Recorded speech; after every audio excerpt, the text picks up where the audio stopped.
Well, hello and welcome back to another fantastic evening here at CCT North America. My name is Vincent. Alongside me is Exner. And Cole, how are you doing, my friend? Doing fantastic. We were just in South America for quite some time. Now we got to make the jump back up to North America here. We've been diving in and out of these series, and it's fun. It's been really fun watching the Swiss stage here, seeing some of the really great competition that has made it through the Swiss stage. Both you and I were talking all the way through that some of these teams that have come up have really proven themselves, have looked incredibly well versed. They look like they have some nice intricacies, and it's just good to see out of some of the North American Counter-Strike that we're getting this level out of these teams. Yeah, I mean, a talking point, I think, across multiple CCTs, no matter where you're looking, is like, the ability of some of these Swiss stage teams to kind of make that jump up. I think we got some of those teams here. I think we're getting the opportunity to see some of those tonight in the form of Might for me and Akimbo as well. I think both of those, especially Akimbo, could have been, you made an argument to probably even get an invite. They fought their way through. And look good doing it. So a lot of upside joining now these invites in FlyQuest Red and Marsborn. Those are the two that come in to today, and it is those two games that you just got to peek at. We'll be taking you through here, but this is what the Swiss standings actually looked like when we ended it off. And I think ultimately, outside of maybe Bad News Capybaras, I think we got the best teams to come out of this. Yeah. I mean, talk about it like another roster that had to fight hard. They're cracking one of them who started off in a difficult fashion, but were able to bounce back. It definitely looked, to me, incredibly impressive. I'm with you about Bad News Capybaras. Would have been nice to see them in the playoffs maybe, but obviously I'm right there with you, man. I think we got the best teams here, the most hungry rosters that look the best in the Swiss stage making it on through.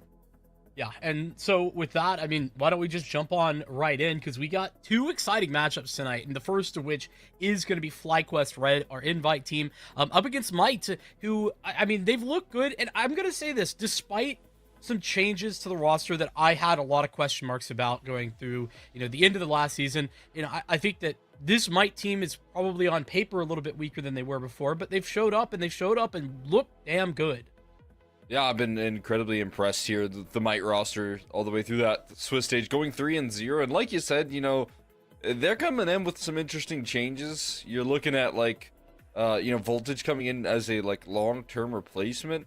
Just wasn't really sure what level of play, but I guess we could talk about FlyQuest here as we are looking at initially, this team that has been able to build up into quite nice form here. I thought initially they were going to be a Swiss stage team, but they get playoff invite, and I think that's a really exciting opportunity for this roster here. And as you can see, that familiar face at the far right there, not quite on the money, but we thought Sheikh Zul was going to come in and play today initially and kind of fill in, but it looks like Marie's stepping in here for this roster. Yeah, and I mean, this is potentially some incredible news just because this is a FlyQuest team that doesn't yet have like a set roster. For Impact, it's starting here in a couple of weeks. Like, there's definitely a lot to kind of unpack, but the fact that Marie is coming in and, if you didn't know, was previously a part of the Astralis FE squad, and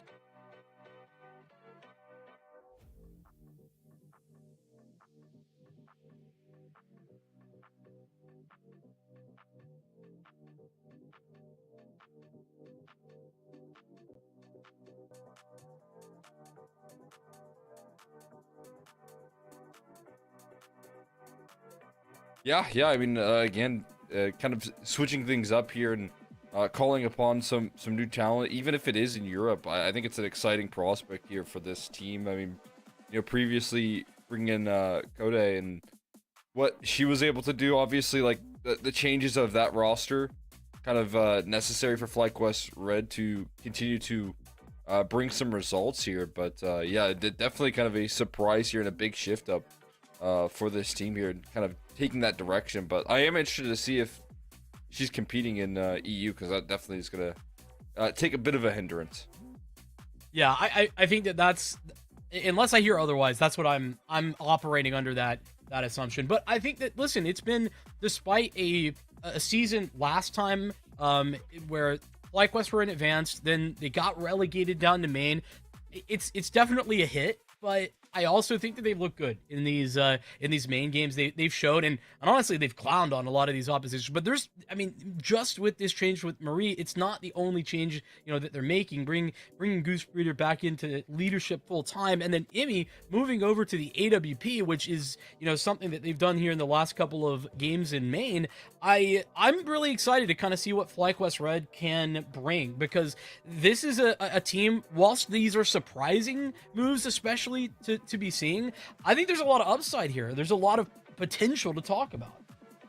Yeah, and it's going to require them to kind of hit the ground running here for this squad, right? I mean, you're going to need to, with all of these changes, be able to step up out of the gates. Given that you did get this playoff invite here, there's not a lot of time to warm up and try and really work through these changes. But like you said, I mean, being able to show up to those impressive results in main, gonna be that runway that they're hoping here. And again, we'll see what this new change is gonna bring to the table, and how effective they'll be able to play out of the gates here versus such tough competition like Might.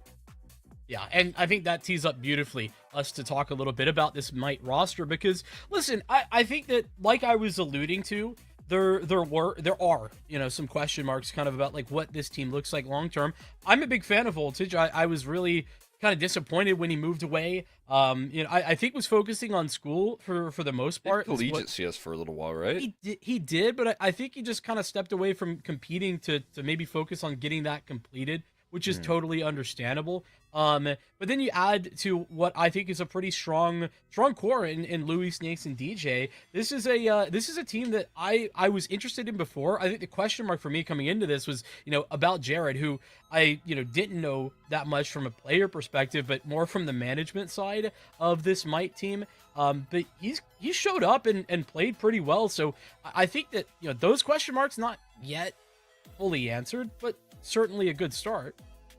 Yeah, I mean, I think this roster's already been able to show up that Swiss stage here where we first really got to see, long term what was going to be the move here for, this voltage addition. And I feel like you're already seeing some great coordination here. And like you said, I was kind of sad with you. I was hoping he would come back and stay a little bit longer here. Obviously, when he left the scene initially, it wasn't in the best of spots, but with the opportunities kind of opening back up out of North America, seeing him join back into the fight, it's been very exciting. Snakes alongside him, another one of those guys that has left during, kind of a tough time in an A, but is now back and has been able to show up with these really good results. And I think that's an exciting prospect that, despite the kind of delay here and the time that they've spent away from the scene, they come back hitting the ground running.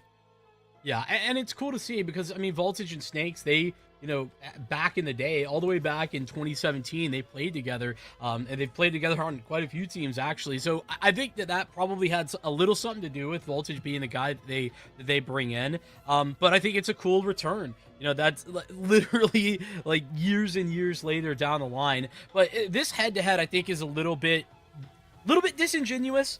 Just because I think that, the stats that Voltage has had, because it's only a couple of maps, seem a little bit crazy. And I think that this is maybe a little bit less representative of what we tend to expect from Snakes as well. Because we've seen a lot of good stuff from him. But I also think for BBon has had the opportunity to kind of build up a pretty significant amount of stats over some less quality games or against less quality competition. But I think she's definitely the one to watch for this FlyQuest Red squad. A lot of the ability for them to really frag out rolls through her. Yeah. I mean, I'm looking forward to seeing that head-to-head initially. I would say, on the other side here for, might some of the best performers, watching, Jared out in that play-in stage, or I believe Outback. Yes. Yeah, if I'm not mistaken, watching him do like incredible work, it was very impressive. I thought, I think both you and I said this at the end of some of their matchups, is like, okay, this guy, he can seriously do damage here. It feels like he was flowing throughout the map, and I was looking forward to seeing that kind of carry forward here in terms of what playoff run he can make here and what he can bring to the table, because his opping, it just looked super impressive. Yeah, it certainly did. And, well, I think that leads us pretty nicely into a veto conversation where, honestly, I think that might have had a little bit less of opportunities to get some of these best of threes and show what they've got. Even though they did make their way through the Swiss stage, it was the fashion in which they did. Zeros. I mean, yeah, it was 2-0s, and then also including in that a forfeit, a win versus Akimbo. Akimbo couldn't play their match because of an ECL conflict, from my understanding. So it definitely begs the question kind of what their map pool looks like. But this is a FlyQuest team that's really leaned on Mirage, and they're going to continue to lean on Mirage. I mean, this is just a comfort map as well from Goosebreeder in the calling department. It feels like she knows exactly what she wants and can get the best out of those stars. And I think that's why it makes sense to lean in towards that. And it opens up some opportunities for Nuke, which has been Might's bread and butter here. Yeah, it might have just been so unbelievably good on Nuke. I think it kind of comes from, that old core there. You have DJ. You had at one point, Ponalone on this team, and that duo has always been really strong on Nuke. And so now DJ kind of carrying forward some of that old Party Astronauts influence of still just being so effective on these rotates so quick and concise. And I think that that kind of comes from what DJ is able to do and bring to the table here for this squad. Just feels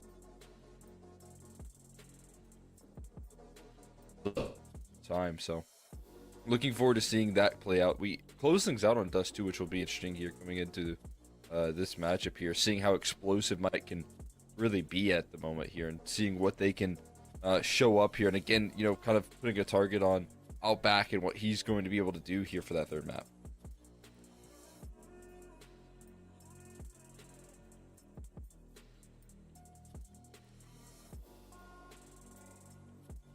I think that FlyQuest end up getting into a very good spot with this veto. Like Mirage being map 1, that's, like I said, a comfort pick, but Dust 2's in the same boat. So, assuming that we get this FlyQuest team on form, I think that's the first question, right? If we are seeing them on form, then I think they have a lot of chances against this Might roster. I think that Nuke is definitely going to be difficult, but once you get to a Dust 2, assuming Mirage goes well, I would put this at a whole lot closer than maybe people are really thinking, like out the gates. Yeah, I mean, fair enough. FlyQuest Red have been able to do a lot of good work there, so I mean, I can see a world here. Like you said, I do think, Nuke Map 2 is going to be a bit of a difficulty here for FlyQuest Red, given the strength that I've seen out of this team, but I 100% think that, Might can be a little bit vulnerable on some of those maps here, and honestly, I've had some slow starts throughout the Swiss stage. I know there's been a lot of 2-0s, but they've had to fight for some of those matchups, so it'll be interesting to see what we can see out of this FlyQuest Red. We're ready to hop on into their map pick and see what they can bring to the table here. With that big new change being made, we'll see how they are able to fare up here out of the gates here for the playoffs in CCT in a Series 4. Yeah, obviously, eyes on for Marie, the newest face to this roster that we didn't even necessarily anticipate having in the server tonight, but starting out on the T side, we'll see what this looks like. The smoke towards mid, and going to just continue to flood up and in through connector. A lot of pressure. It's BB the other side of this aggression on towards the A side, but fully giving it up or might. They're not taking these fights without need. Yeah, playing a retake-centric setup right now. They've got the numbers punched in already now. It's about the retake here, in which they all come flooding through that smoke. You're going to see a late activation as well from Snakes, rather. And he will collect on the Emmy. They still have so much coverage, though, and they are shutting down this defuse before it could ever lift off. I believe they have a smoke on top of that bomb as well, but they're struggling to crack on through. Voltage being able to fire up here, and Goosebreeder left last standing, but eventually tumbles there as the retake rolls through successful, and Snake's a big part of that.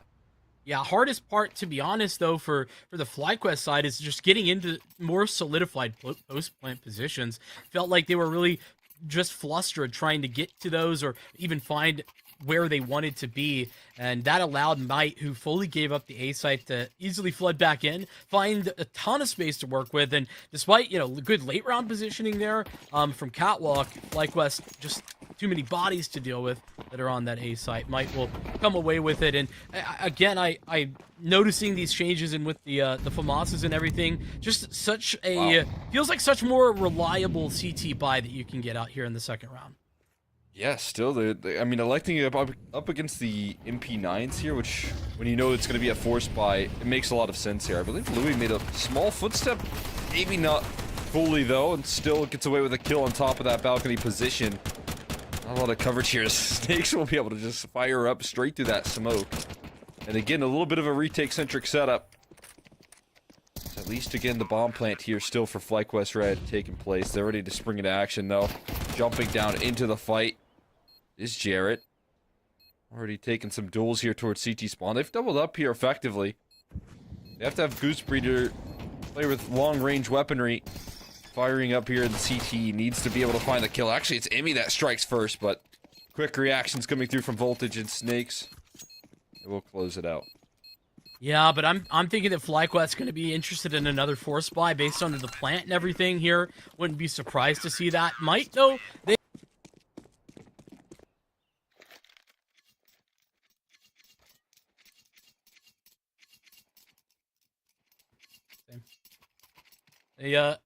might have a clear intention about what they like to do here. They know what they want, and that is, if we got to give them the bomb site, then the bomb site they will get. It's just a matter of making sure that retake is clean, and I think they did a great job of it, both the pistol round and that follow-up. But it isn't actually the force buy. I was, mentioning that there might be an inkling of an idea there to try and force back into this, but whoa, same team. Hold on. Oh. No big deal there. Not a headshot, fortunately. Yeah. Maybe not used to having a Strawless FE player on our team. Thinking, wait, hold on. No longer the enemy. Yeah. Same team. Oh, but still able to use it effectively up against them as well. They're taking some good space, and again, it's gonna be bomb plant. Another one of those here. This time, not the full investment even from FlyQuest Red, but able to get the digits down once again. Now it's about creating enough chaos, but Jared is instant with that MP9. Yeah, I He's mean, gonna have a tough time cracking through here. Marie shut down, and I think Goose Breeder a little bit too far removed. Does find an A1S though. I mean, if she could just get away with that, that's huge. Yeah, she's sprinting for it. And she should be safe to escape pretty easily. Nobody even trying to hunt her down. Might, for the third time straight, just worried about, you know, handling the bomb site and not really worried about anything else. But 3 straight bomb plants as well for FlyQuest is just going to keep them in a perfect spot. Maybe can get Emmy an AWP.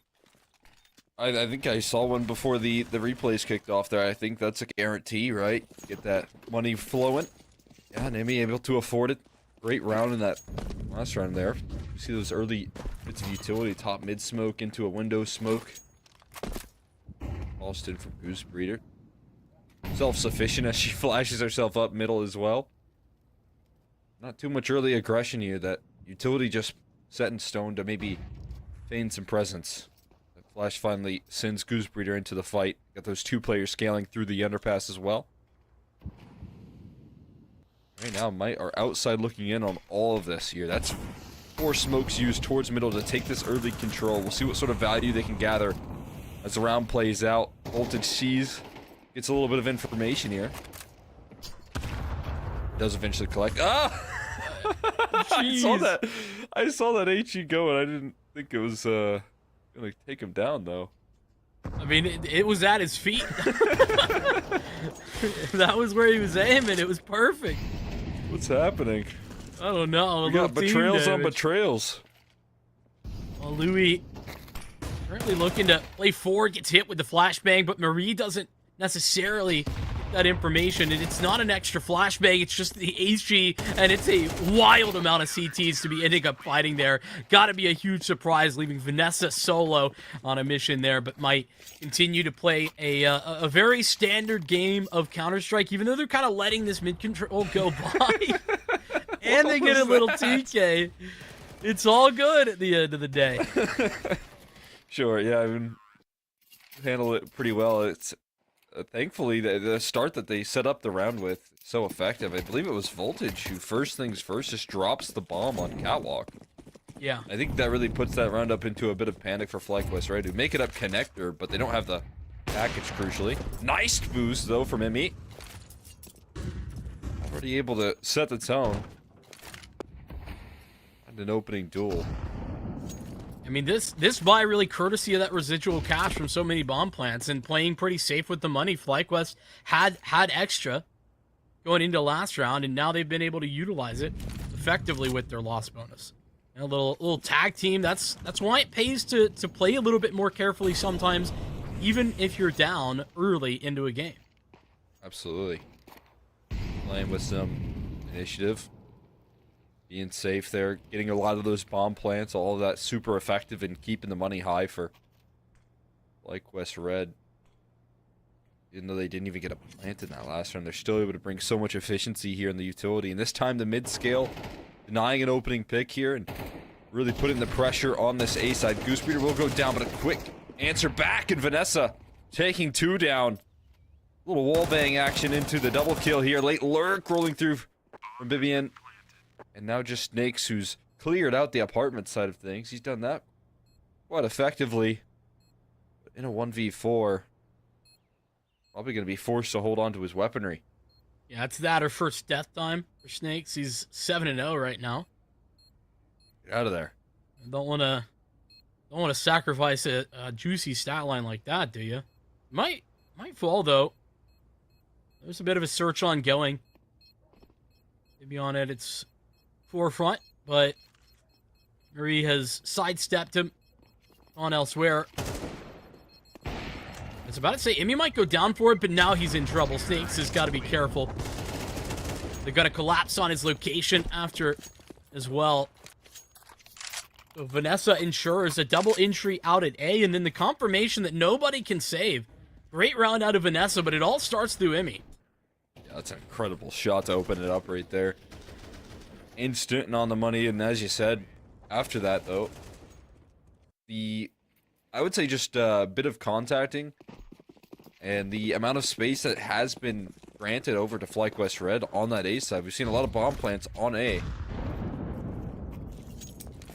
And they're really taking advantage of the opportunities and the ability to capitalize in on that.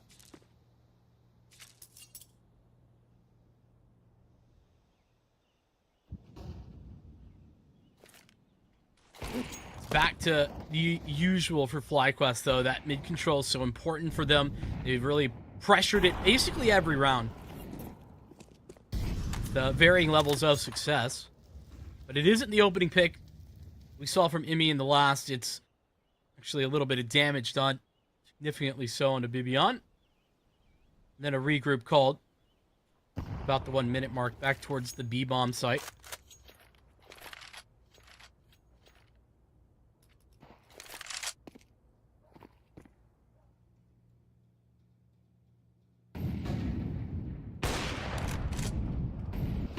Voltage. That early pick from Voltage there.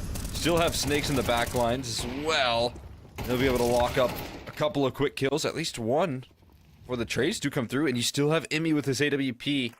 They got to figure out a way to plant the bomb first things first. DJ blasted. Sent to the wall. Big on the plant, though. That's going to delay it by time for this catwalk scale. But again, Imi still with that op. Got Cat covered. And Louis falls as well. It's just Jared left in the back of Market. He's yet to activate here. He's yet to start his crawl up. He's finally gonna pull the pin on this, and yeah, you're exactly right. There might be one from DJ on his way in here, but either way, it's gonna be leveled out by Imi and the AWP. A fantastic 2v3 played out, and a full house between the two that did it just, 2 rounds ago at this point to get them on the board. Vanessa and Imi firing up here as a duo. Yeah, you think it's gone right for Might when Voltage gets that kill, and I mean, this is so well done initially from Snakes, but that's the kill that really changes the game, is that creep up for Vanessa, the op holding it, and she still wins that duel. That's a huge victory, and of course, Imi, it was another question mark coming into this. Like, we hadn't really seen her get a chance to utilize that AWP against a team of this caliber. I mean, she's playing lights out right now. I mean, just looking sharp as soon as that gun gets into her hands from the very opener. I guess, the second time it got into her hands because of that, discipline saving. Oh, the finesse of the barrel betrays her, but the Aki does not. Instantly taking care of business here. Does eventually chased down by the USPs, but they are scaling quickly into this. I think Jared doesn't want to lose that AK. We're interested in trying to make an escape out of this round. Side access granted. Control gathered. Round gonna be won here from FlyQuest Red. Just a matter of what they can hold on to at this point. Yeah, I mean, another round as well where FlyQuest really rely on a strong default. It's the Vanessa perspective up in Palace that we saw, where even though she was gun barrel exposed a little bit, still able to break up a couple. Win some crucial duels. Jared does seem like he's going to get away with this AK, which is a little bit of a relief. That's going to be a nice add to the next round. Extra threat in the arsenal.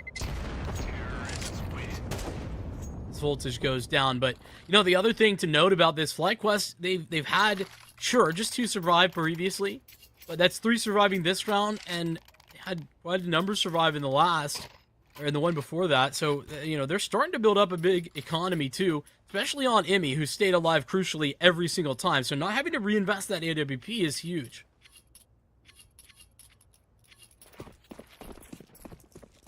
Constantly being able to bring that out. Building up some economy here is a good sign. Again, it's got them a lot of opening success. It's got them closing rounds as well. Jared, or if he's identified here, Goosebeard getting in towards the top of boxes. No utility, no Molotovs thrown on location here and calling in for a little bit of assistance. Imi's got to be prepared for what's around that corner.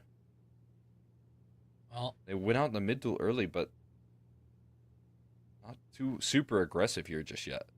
no, I mean, I think that crazy timings actually. FlyQuest Red evacuate as that smoke at top mid is still available. So when Might swing, they see nothing, despite FlyQuest being there moments before. Still fighting Ghost right now. And again, A is completely vacant right. The huge detail, so they can scale out. They've got 2 extremity lurks on the right side of the map here, but Jared walks away with 2. Takes care of some of the lurking presence towards middle, and again, it's going to be an execute into an empty bomb site. It's good utility, and Vanessa has been effective here lurking out Palace. They're going to look to take a duel. Flashbang doesn't quite connect onto Louis. Everyone else blinded up, but too much resistance ready to go towards connectors. They look to take the fight head on. Just Amy left standing, and not for too long. So Louis takes care. The finishing frag. Also DJ on the board here.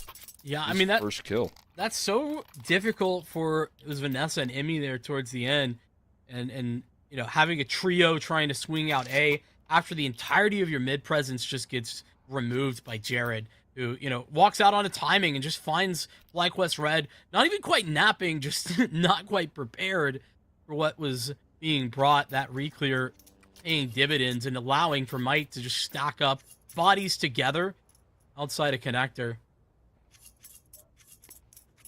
I have to reach into that bank account and prioritize getting all the guns rather than the sniper rifle.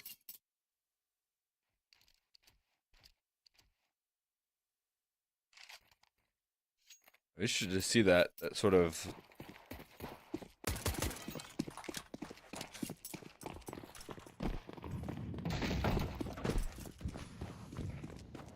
and yeah, I was saying, interested to see the breakdown towards middle there. I think, like you said, a little bit caught there by Jared and his aggression in some form or fashion. They put a lot of resources to make sure that they could win the mid fight here, as we've seen from those open A bomb sites. But this is a change from Might. They're having this site well staffed all of a sudden. And that could catch FlyQuest Red by surprise here, as it's certainly anticipated that Jared is posted up. 3 kills.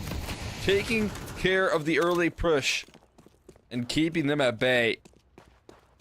Marie and Goosebreeder will have to bail out of that at least and look for a different direction here at this point. I mean, what more can you ask from Jared? Just in a nice position, left uncleared initially, but then he turns to get that second, and he fights through flames to get a third. Like, that's so much more than you could ever ask from him there. I mean, leaves FlyQuest in a nigh unwinnable spot. 2v5. It was a 3v5 that they were able to win before, but this time they won't even get started. Jared stays alive on 1 HP and a triple kill to show for his difficulties here on A. Look at this. That's incredible stuff.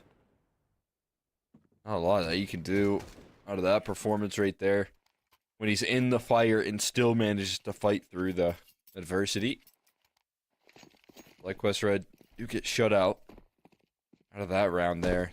That's the, I think, benefit of also just conditioning here quite a bit from Might. They're probably expecting or thinking that A is going to be a little bit more open and clear because of the emphasis that this team puts towards middle. The switch up, having players in the site process.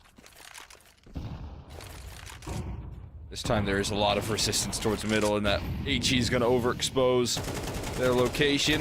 DJ will hold down the line. Nice little 3K into the 4-piece. Snakes finds the last while he's at it, so they don't drop at all in this round and keep things nice and easy going. There's 4 AKs and an op for the CT side. Yeah, that's devastating, to be honest with you. But, you know, that just happened because 5 stay alive in the previous gun round. They could collect them from bodies on ramp and in Palace. And you know what? Slow start, sure, for DJ, but nothing like a nice quad kill on the ecos to get you right back in business, huh? Oh my god. That is devastating right there. Jared takes 2, and a quick trade from Louis has leveled him out there towards middle again. They try and speed things up a little bit. They're trying to fight fire with fire towards middle. But Jared has just been a rock here with the multi-kills and just can't get past him here on FlyQuest Red. No. I mean, it's so difficult when Jared is at any position he is in, getting 2 minimum. And then he's got, you know, support in the form of Louis. Bodies available to trade even as he gets caught off, finally. So it's 3 AKs that stay alive for the final round of the half. 8-3, and it could be 9. FlyQuest Red, this gun round, a lot building into it, and it just never gets up off the ground.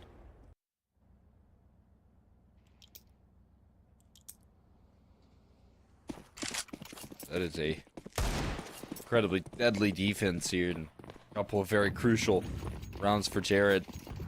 Allowing for them to take A control here, and then the next breath he's holding out middle. And now they're taking a lot of initiative here. Looking to end it towards B, though. Could be interesting, because Voltage is walking out with his utility out. He hasn't...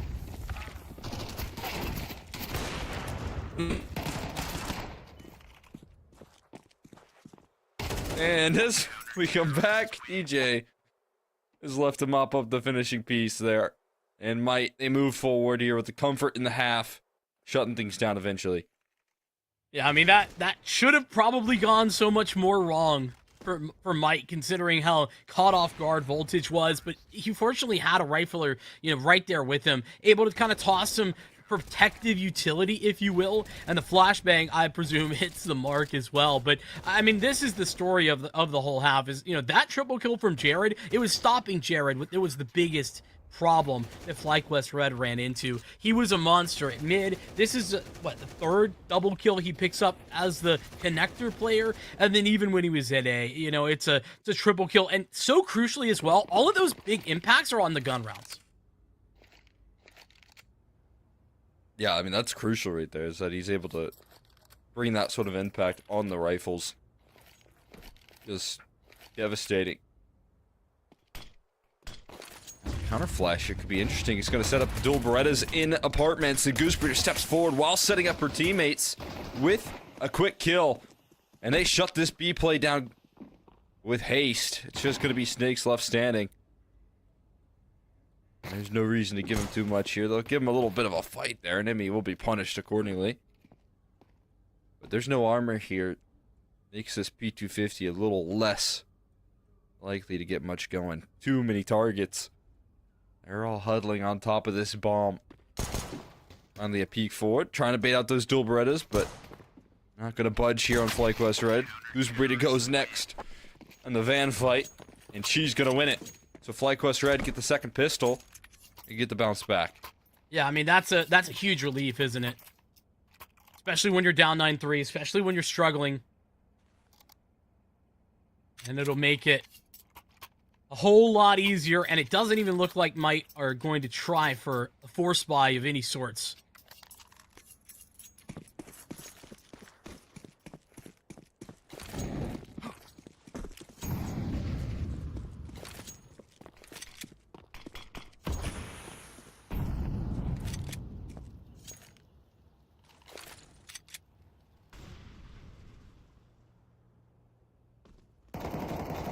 Imagine too much success into a round like this, but hold on, that's a nice shot out of Louis. Ebion, though, very strong from this catwalk position.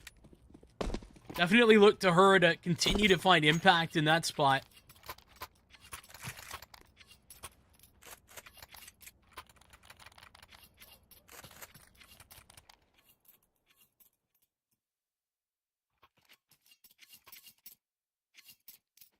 Finally get Mike into the purchase, though.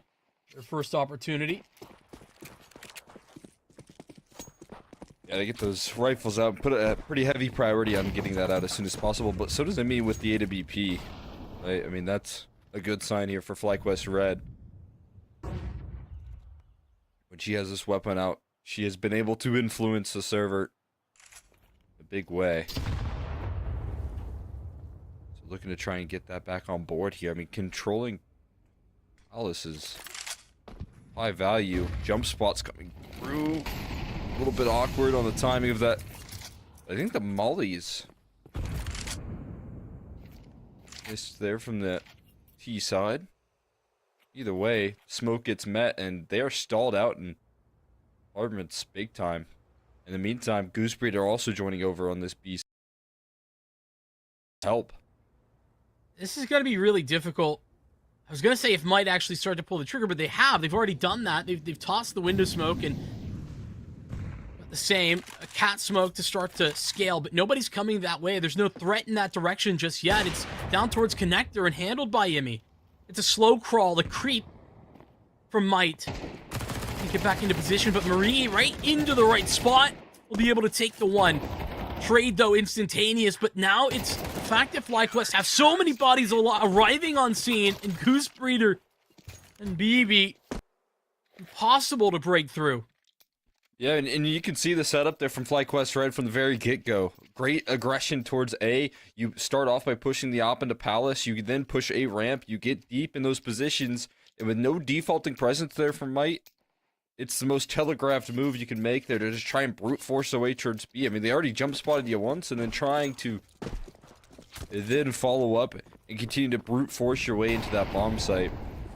I mean, Might didn't know that they were walking into an excellent setup, but FlyQuest knew Might were going to walk into that. I do have, had the question, though, about, that commitment, knowing that you really don't have all that much map control. I think that's the question marks for Might. Yeah, I mean, they wanted to really brute force their way in there. And it kind of is one of those calls where your hand's forced. You don't have any other map control, so trying to push past into the utility, push past into those control without that defaulting presence towards A, without any of that map control, it does feel like you're kind of in a one-way street. It's a challenge here. It's nice timing from Gooseberry. Multi-kill flowing out there as the HE does sink a trade as well. And the setup is fantastic. Last player identified.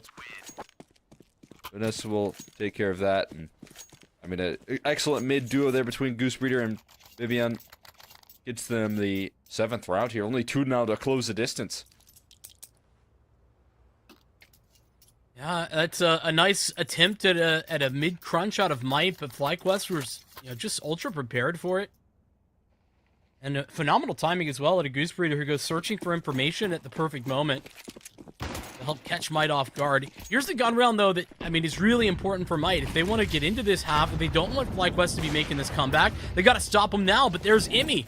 Again, this AWP rings out now for the first of the CT side.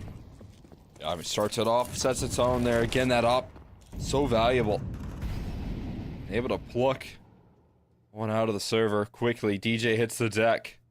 And already repositioning effectively. Maybe where she needs to be and fast. I'm gonna set up Marie here for maybe a little jump up. Constant activity being made in the map here. That flash does get dodged there by Louis, though, and ends up doing a lot of damage for her. But, I mean, crucially, Marie's still alive. Oh! Wow. That feels like a bit of a curse right there, but even still, they trade out positively towards middle. Keep that control. Gooseberry going aggressive here. It's going to come down to Vanessa and how she can hold this A main side.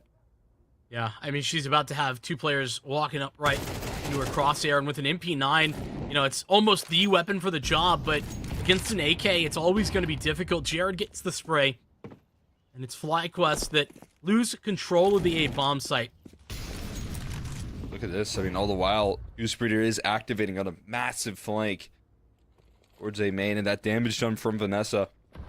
Keep him in good spirits now. This pretty much looks like this CT side is completely waiting on this flank to formulate. There's no contact being taken. It's Goose Breeder. Here's the scopes. Voltage somehow turns that kill. I don't know how on earth he's able to do that, but handles his flank, has that covered, and now looks to go and all bang out the rest here. Smoke goes on top of that bomb, though. Nice little trajectory on that one. A high arc, but a chance now to defuse inside of it here. The main point of contact being this Oppa voltage, and Emmy struggling to find the bomb inside that smoke. Is not going to allow them to close it out. Smite I mean, massive credit to Voltage with what he's able to do. That quick spin of the op, it saves them. Yeah, he just is the linchpin. If he goes down, I think might still with a chance into that round. They had 2 players. They had both Jared and Louis towards connector, and that's what it was planned for, so it wouldn't have been over. But then Emmy could really just, take that line. It's so much easier when she doesn't have to be worried about a different angle. And they can take their time about things. Instead, FlyQuest have to start panicking. One last CT-sided purchase for FlyQuest, and that's what this is. Smoke almost felt like they wanted to just pop through it immediately, but DJ instead takes the contact at mid. Trying to get aggressive on that lurk. The fact that he falls so early is going to provide so much relief here. They lose out on all of the information that's gathered towards middle. And you can see this CT side just set up to deal with more pressure, more aggression. Fantastic start. Again, a little bit of pressure here for Vanessa, but she's not without the support here. Emmy has coverage out of Palace with that AWP. The contact approach could be deadly for Might. Was Emmy going to step forward? She wants to get aggressive. She's going to peek. She's going to aggress all the way through, and Emmy takes 2. And looking for a third right there. Dodges out on the HE for the killing blow. But they are stalled out completely. Molly goes in. Jared eventually able to fight through the fire and the flashes to get onto this site, but there's still Vivian. She drops in towards Sandwich. So aggressive from FlyQuest Red, and Snake's left shaken. Up against 3 here on the site proper. And no more casualties here. FlyQuest Red, they take that round by force. They do, and I just appreciate Bibion's decision making there too. Yes, ultra aggressive, sure, but Vanessa's stuck. So she gets onto location and just gets in a position where she can provide that support after Emmy's done the hard heavy lifting. Absolutely stunning couple of shots from her. And then you turn that into a pretty deadly crossfire. 3 ways on A. You have to worry about rifles.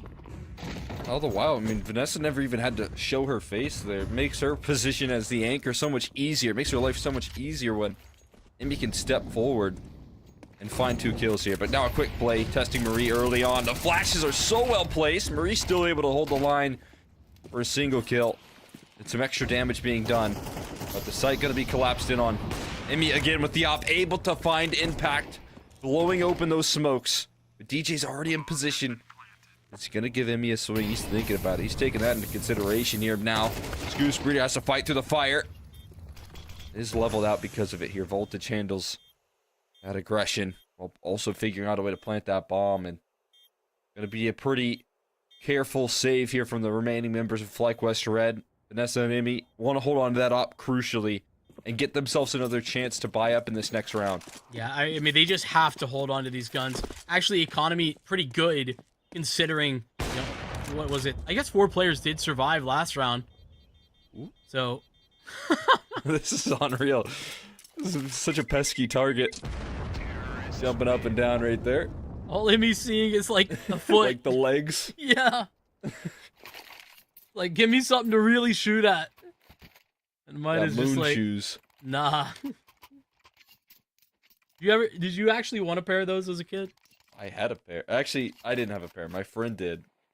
And I would use them all the time. They weren't, they weren't all that fun, I feel like. No, they weren't. I remember those being pretty lame. I wanted some honest. So bad. And then, like, too late.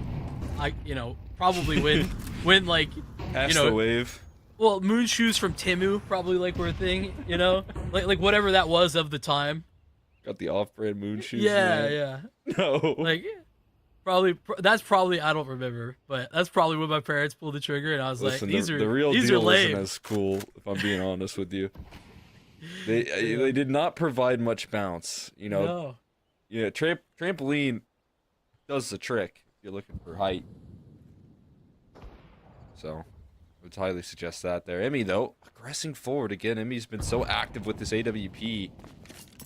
This time over towards that B side, but just setting the tone there with an opening pick. Add another one of those to her tally.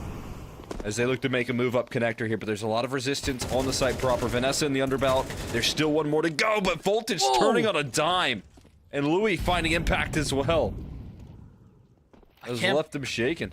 I'm just so blown away that Voltage is clearing Sandwich there with such conviction when they've already killed Vanessa. They're, you know, the A anchor in this location, and also cleared out the connector player, moved into jungle, man. That's Might just taking no chances. No danger there of an overlook or an oversight. Me and Marie just gonna have to walk away.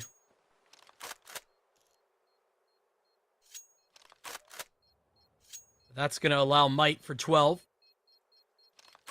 Yeah, I mean, Might really are just checking all the boxes there on that A side. That fact really saves them, because like you said, finally able to deal with Vanessa, and who's usually with Vanessa in some of those setups? It's Emmy with the op, but she's obviously, you know, spotted a little bit early on in that round over towards the other side of the map. She's spotted over towards B, right? So, you know, it's very easy to fall into the trap of, you know, just running into a bomb site, a little bit of complacency, but Might are still in high gear. And despite handling business on that anchoring player.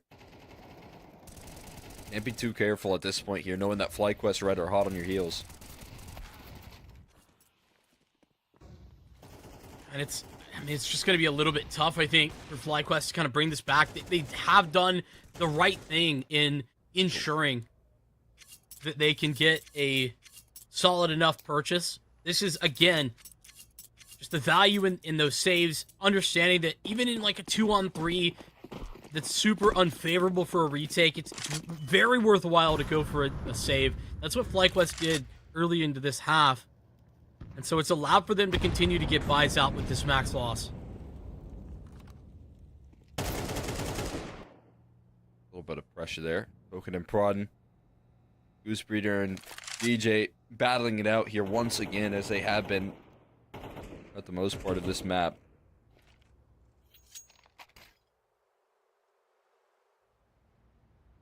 Bit of utility there tossed in. Maybe for Marie to get aggressive. There's a kind of a deep smoke here. That smoke fades away. Snakes gonna be in for Rude Awakening. He starts to flash for himself, but Marie beats him to the punch and gets away with the kill while his back is turned, looking to avoid his own flash. A little bit of spotting there again. Goosebreeder and DJ have been battling it out all half here. Goosebreeder comes out on top this time, but now has to keep her attention turned every which way. Gets eliminated through the wall. Not a chance to fight her off any longer. And again, Vanessa, constantly anchoring out towards this A side, is under hot water. Marie looking to save her team and provide some relief there, as she does. She jumps out of the window, looking to be a hero. Vanessa holds the line. A Voltage just left versus 3, and Vivian will not let things slide. FlyQuest Red eager to bounce back. Such a crazy move out of Marie, to be honest with you. Just jumping out the window there, just trying to be a thorn in the side of Might, and she was not only getting that kill, but also allowing a little bit more space for Vanessa to work from, who hits the headshot on the MP9. Like, she's in a difficult spot from default. If Might scale there with bodies, with players there to actually clear her out, it's very difficult to find a multi. And, you know, that move by Marie helps to pull that attention away and make it difficult to collapse on Vanessa as well. I mean, Vanessa's been so good at staying alive on this A side as well. But despite all the pressure, despite only having an MP9 here, but Vivian's been so good at finding these duels towards middle. As you said, you know, effective from this catwalk position, she continues to find that impact, just taking fights. Now, Goosebreeder does fall. It's a little bit still hanging around here. It's a little bit concerning because Goosebreeder's the one always making the information plays for FlyQuest in the mid-round. She's been so crucial at knowing where they go, and now it's another moment where Vanessa's in trouble, but she takes a more aggressive stance. It's rather Emmy, excuse me. Looking to avoid a lineup. Ooh. Oh my god, it almost happens there. Voltage steps forward, though, for Marie. The new player here, joining up for FlyQuest Red on the day, and steps up and saves the day here on Mirage in a 1v2. What a round, and what a way to stay alive when things We're getting chaotic. Yeah, Marie, who's been saddled with, being the B anchor here. I don't know if that's her normal roles. Obviously, jumping into a very new look. That's what I know that Shake was going to be playing, had been playing with with FlyQuest in their main games. So regardless, having that clutch gene and staying alive, it's so critical. I mean, incredible stuff here. Now, Emmy able to offer up some availability with that op, though a second miss could cost her life. It does. Jared jumping around with that MAC-10, targets perfectly on the Bibian as well. So there is some side access here. And now a player down as well while we're at it. Mollies go out there trying to buy some coverage here, but they can't start the retake, not until that smoke fades away, and not until that Molly extinguishes. They have to remain patient and sit inside of market here. Marie tossing in a smoke. Scale out here. Looking to sneak through, but Snakes not allowing for that to slide. Voltage ready with this up. Just a no-scope on a Vanessa. Deny access. Gooseberry not long for this world either. And they will be closing it out here. Might eventually. FlyQuest Red, as you said, coming into Mirage, showing so much strength here. They end up falling short right at the finish line as they pulled across the line. Yeah, I mean, you thought Marie getting that 1v2 was the breath of life that FlyQuest Red maybe needed to get back into there. And honestly, Emmy continues to find success in that opening duel. But Jared is actually such an if factor for this team. You were talking about him, coming into this game, and I think, like I was saying, I really wasn't familiar coming into the beginning of this season with what Jared looked like as a player. But I mean, we saw it there in the last round. He's willing to just be flying in at them, and with a MAC-10 no less, to break open that bomb site, that double entry. I mean, that is what wins them the round. They get the utility into place, and FlyQuest were really fighting an uphill battle from there. So at 13-10, you got to be impressed with Might's ability to close. Yeah, I mean, I'm right there with you when you talk about Jared and that X factor there. On multiple gun rounds, you see his impact in the server, the way that they're able to play things out. But that is, FlyQuest Red fighting all the way back from, down 3-9 at the half there, winning that second pistol, being able to bring in such an efficient CT side that felt like they were controlling the map so effectively. Unfortunately, though, again, that means that, with Nuke around the corner, I think we're going to see a lot of those small details, a lot of kind of the brute force calling that we saw out of, DJ here in the Might squad. I think it's just going to be a little bit more difficult to get away with some of the map control that they were in that last map, given that I think, DJ and this Might squad are going to be a whole lot more comfortable with how they play out these T-sides on Nuke. Yeah, I do think it doesn't get easier here for FlyQuest Red. But on the upside, I mean, things that I was kind of wondering about coming into this game that I think we got some answers for. I mean, I didn't know what Emmy would look like on the AWP against a team like Might.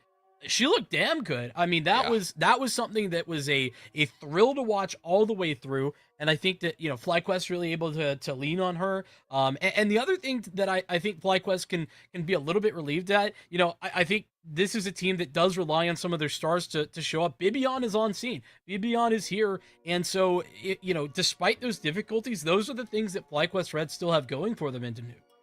Yeah, and you got to also look at those two anchoring players there. Marie on one side of the map, super effective in rotating over whenever it was necessary, getting into position super effectively. Then you look at that A side and Vanessa and how she was able to hold down the line there. Such great time buying measures. So there really is a couple of great signs. It doesn't lead to a map victory here, but it's certainly going to help out when you look at Nuke and what you have to do and how concise. I mean, as you said, Emmy playing as confident as she is, if she can carry that forward into out of yard play, into good rotations on this map, I think she's going to be in for a nice surprise when she's playing that confidently, how aggressive she can get with that op. She's going to be consistently giving them a lot more openers here.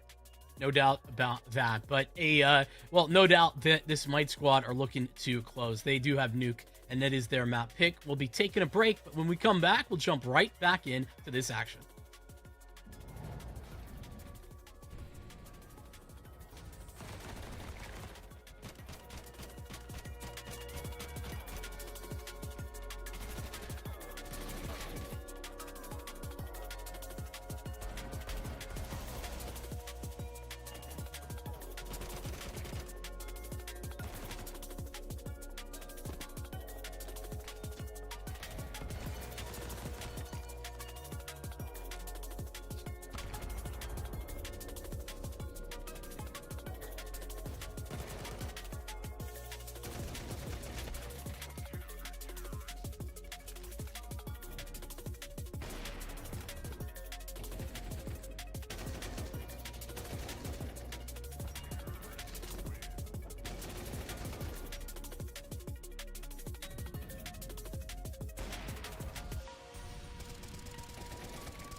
It's map 2 where might go in up 1-0 in this series, and with FlyQuest Red and Marie on debut as well with this team. This is a an exciting matchup that hasn't gone as planned to start here for FlyQuest.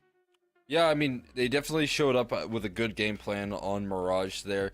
Got them a little bit of a slow start on that T side, but as you said, now I think things do get a little bit more difficult here. This team did show a lot of promise. I think, mostly coming through from, like, Emmy and a lot of early opping, and Vanessa powering them through that T side. See if they can carry forward that same performance here. I think Nuke can still go very well for them. I think they had a good read on how to get map control and good information. It's just now you're dealing with territory that is so comfortable for this squad here. Nuke is where they really thrive. So good at manipulating rotates on this map here if you're Might, and that's going to be where I think FlyQuest Red struggle in bouncing back here in the series. Yeah, and it's not just a map situation either. I mean, they've really got to figure out a way to target Jared. I mean, this guy is consistently being a threat, and that CT side was, a pretty constant factor, but then even on the T side, he was the one to help close out on Mirage. So as we jump into Nuke, I think definitely gotta be looking to him and seeing how you can deal with that if you're FlyQuest. That being said, we are into the action, and as per usual, though, my favorite talking point is that at least if you're not picking into a map like Nuke, you do get to start the CT side, which it can be the great equalizer oftentimes on this map. Yeah, I would say, like, the big problem, FlyQuest Red obviously not super happy with a 3-9 half there. Their CT side was so strong. So, if you can get off to another strong CT side, maybe you don't have to come back into a map. You can just start things off well.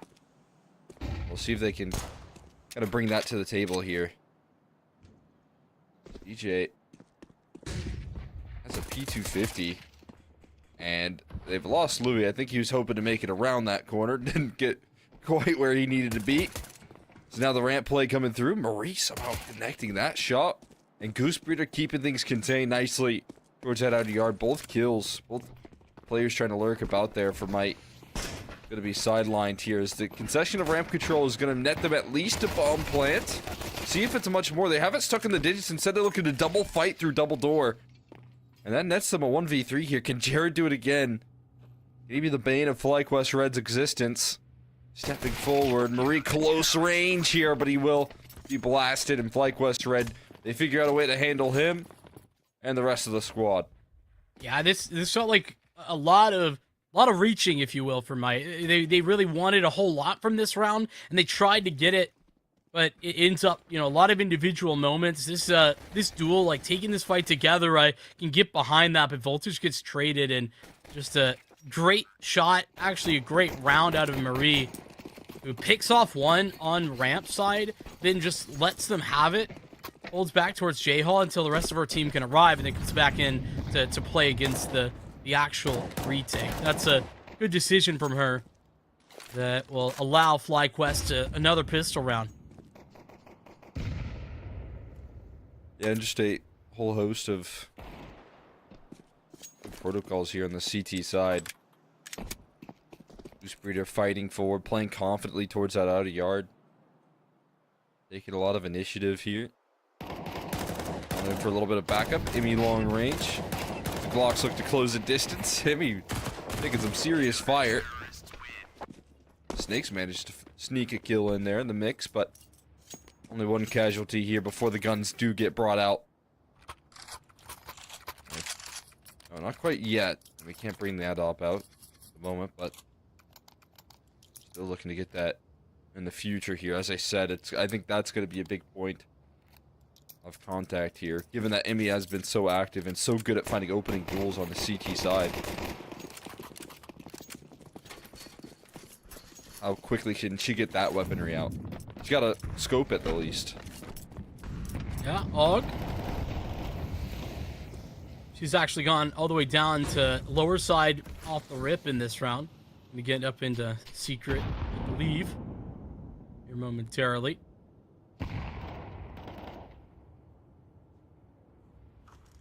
What sort of setup they have for her to get activated here? If there's any utility.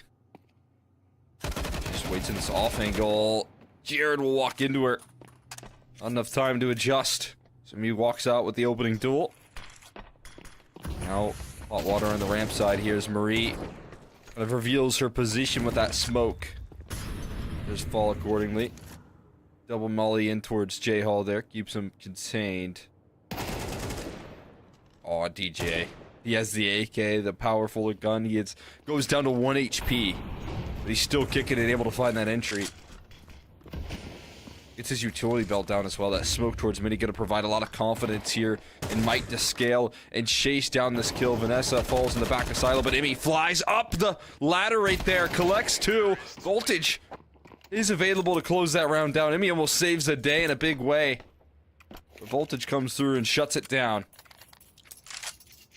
I mean, even without the big green, we talked about it a lot, but she's at the forefront of the FlyQuest game plan in this round.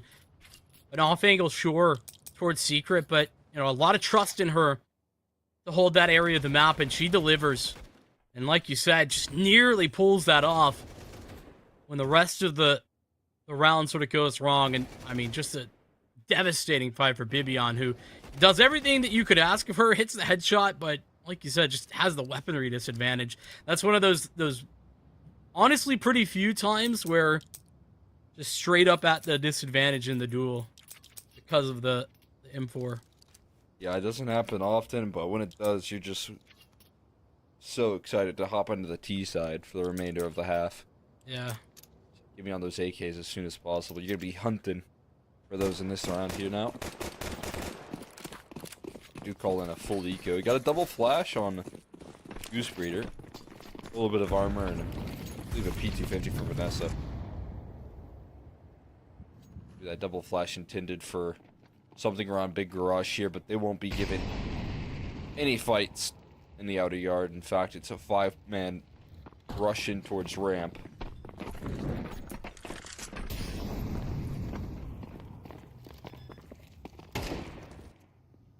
Unfortunately for FlyQuest, they get sidestepped.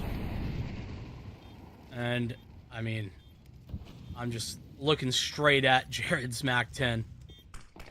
He's got bodies with him too. So AKs are about to feast, and the MAC-10 as well, right at the forefront. And as it runs out of bullets, they still got too many to deal with. I say that. That's a lot of damage done. That's way more than probably should have been picked up. That's a beautiful couple of kills from Vanessa. 2 kills in the 5v2s. Fantastic. Vanessa nearly makes her money back for the armor invested. I mean, she was the one that invested the most, so walking away with a couple of kills kind of pays it back a little bit. And now we do get that Emmy op. She's already been able to position herself to find an opening duel, and honestly, onto Jared to find that big impact. Now that she has this AWP, can she continue to position effectively? Gonna get Goose Breeder in the back of red here at the moment, trying to get in their face. Meanwhile, this op is covering the long range. A little bit of an uncomfortable setup, but one that is certainly gonna live on shots connecting.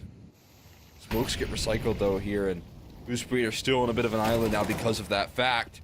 Fights forward for the first, but no chance to escape. There's Imi though, sliding through the smoke and sliding back out, stays alive. And the last two players, her diving down and towards the secret side. They're gonna beat him to the punch here. Bibian already rotated down with that MP9. Look at a snake a kill in there, but not able to do so into Voltage. Louis has his teammates back beforehand. And Imi, with the sidearm out, covers off the last two, trying to fly up the vent. And Imi remains stalwart on this CT side, finding ways to impact the round for FlyQuest Red. Yeah, I mean, she's 9-2 at the moment, and the fact that she's going to get that kill, the support here for Goose Breeder, fantastic. And then get out in order to pick up a double with the USP of all things. A lot of uncomfortability for Mike trying to get up those vents, that's for sure. I mean, a lot of that due to Imi. What Imi does so effectively here, and we saw it a little bit, makes the job a little easier for her teammates to work off of. She steps forward into these fights. She doesn't just hang back with that off, but gets aggressive. She holds W. We saw it when, you know, she was playing with Vanessa over there on Mirage A side. Makes the life of some of these anchoring players, or if you're Goose Breeder, these kind of aggressive star riflers, just instills some confidence that you're gonna have some backup here. The collateral landed, and re-peaks rolling out for Imi, and the AWP reinforcements arriving here, and that's gonna be Voltage forced to fight forward as the rest of the roster falls back. Bomb is actually on ramp as well. And we're going to continue to fight forward and make it 13-4 in the round. FlyQuest Red, coached by the anti-eco. Really feels like you can't avoid Imi right now. No matter where it might go on the map, they're finding Imi with a double kill. The multi-kill there, regardless, it seems. And honestly, I'm surprised they continue testing her at ramp after the first two guys get, well, killed and then legged. It'd be best to try and limit your contact with Imi in any given round, it feels like. She's again initiating. Making that first point of contact here. Like ever present. That HE does go a little too deep though. Doesn't allow for her to get vision on Squeaky Play. Again in the right position. Nearly collects through that smoke. Spots Jared out. And opens up the round once again. Dealing with Jared. And another round here as Bibian holds the line so effectively with that A4 here. Imi falls, but doesn't matter for too long. Bibian on the board here with a big introduction in the server. I mean, this is massive. Imi buying time for Bibian to get activated, and now it's Bibian's rifle that we know is so incredible for this team, and it's a triple then quad to close out. Bibian fills the feed with FlyQuest Red. Back-to-back dominant rounds, it's Might's turn to ask the questions of how do they proceed. This is exactly what we highlighted right now for their CT side, what could go well.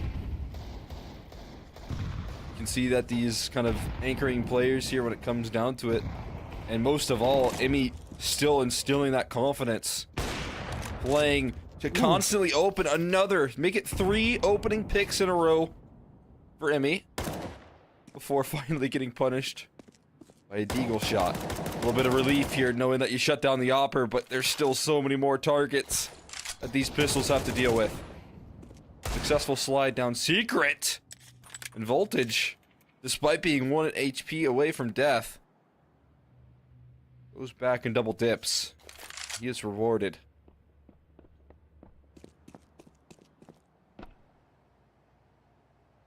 Incredible confidence out of Goose Breeder though to continue to duel there. Make sure that that opening pick isn't uncontested. Now it's Marie who's going to have to find a fantastic headshot out of Voltage. Oh my goodness.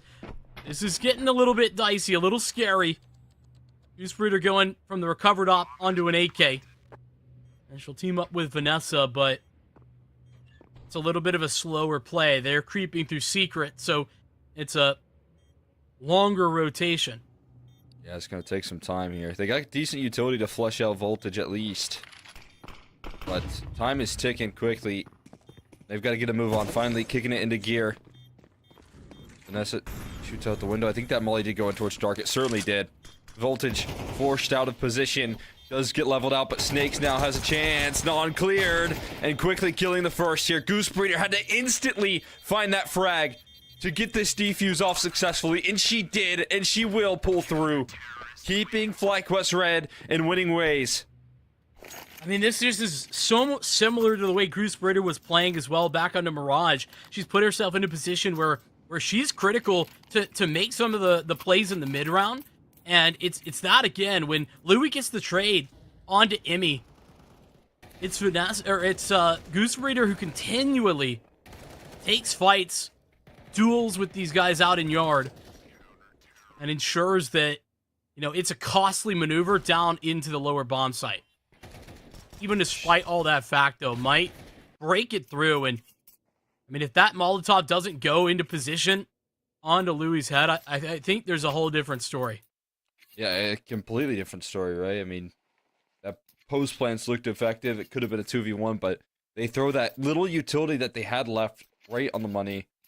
And as I highlighted, you know, Goosebreeder has to instantly find that trade. Otherwise, it's just going to take too long. That bomb is going to go off. They escape that round here for the most part, right? I mean, that's a eco that Voltage almost makes them pay for. But it still keeps them in flawless factor. Once they get those rifles back out, it continues this win streak, and it continues the string of Emmy going for opening duels. She's inside of the hut, full lobby control, contained by this CT side because of Emmy's positioning. Snake's gonna have a nightmare turning this corner, and he does get leveled. 4 in a row for Emmy in opening kills. She's always in Might's face, and they can't get any map control because of it. I don't even know how you start to test her. Oh my god. Yeah. Just floating around the map right now.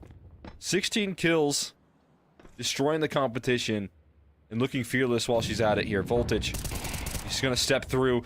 And he's trying to cover off where Emmy once was. But that's where now Vivian fills the hole. But the lower side does come vulnerable. And there's gonna be access here for Might to try and get a post plate activated here. Emmy does get blasted. Jared gets his revenge. And again, when are they going to pull the... Are they going up the vents? They are. Might be overcooking this one just a tad here, especially with Vivian already on the scene. One quick kill from her before DJ trades it out here, and the numbers get punched in. Another rotation, though, to come through in the form of Marie. Goosebreeder a little bit further off. How do they take this from 3 different angles? Oh, that's gonna help. Yeah. Louis gets his, but he's low because of it. 20 HP, and it's just an elevated position here from Vanessa that's very difficult to contain. She'll get that frag, and Goosebreeder will hold on to the defuse. This is 7 rounds for FlyQuest. And it's just, I mean, genuinely all off the back of the amount of space that Emmy's getting and the consistency of her opening duels. Absolutely. I mean, it's without question a fear factor in the server here for Might. Terrified to take any space here without having proper utility, proper protocols. And as we highlighted, you know, how is this team going to hit the ground running with all of these changes that have taken place here? Well, the answer so far, so good. So Amy steps into this op role and has not missed a beat all day today here, even on Mirage, doing the same thing. I mean, this is an incredible performance here on Nuke, like leveling it up from what she did in that last map as well. Might have left shaken. Giving FlyQuest Red so many different tools on what they can do as well for the riflers, knowing that your op presence is having this amount of impact. What's the next move now for her? What does she have left in the bag of tricks? Goes towards ramp this go around. A different position just about every round here. Might aren't done yet either. They have a little something to cook up, and it's just speedily taking this space, trying to make sure that, you know, Emmy doesn't have the freedom to get into an extended position like she was at the beginning of the last round. Now they play a little bit of a waiting game. Smoke goes down here. HE well placed, and an HE from the T side, but there is her 5th opening pick in a row. What is happening? She is always on the scene. Reads into the offense's next move and shuts it down. Goosebreeder wins towards that out of yard here. 5v3, map control conceded towards ramp room, and Snakes does punish because of it. This opens up other avenues now. As that kill can allow them to take out of yard control, it can allow them to scale in towards A, with the option to reroute towards B if necessary. They're going to scale in towards heaven. Vivian's job becomes a little more difficult with that death. But Goosebreeder is moving. She's quick on this play here. She's going to surface up secret at some point. And Vivian's not alone. Vanessa close by inside the hut. Quick kill from Vivian. Make it a multi. Vanessa comes in to close. And FlyQuest Red are just too clean with the reads. I mean, it's again and again. This is what I talked about and what I was mentioning about the way Goosebreeder was playing on Mirage. She's so active. She's just never stopping, and she's got Jared's number, too. I mean, absolutely been run over this whole game by Goosebreeder out in yard. She has been perfect on understanding what play that, you know, it's mostly Jared, but Louis as well. They're trying to make through Mini and just absolutely running them through. It's happened so many times. Speed up here. Vivian prepared, holds the line for the single here, but there's a lot more support. Vanessa from the top ropes. Fires down below. Finally traded by Snakes, but still a 1v3 left. And that bomb is dropped in the center of sight. Snake's gonna climb up the vent. FlyQuest Red flooding in. Finally around where Emmy doesn't get the first kill, but he still has the impact. And the quick rotations here. Snake's just trying to figure out what on earth he's going to do in this position.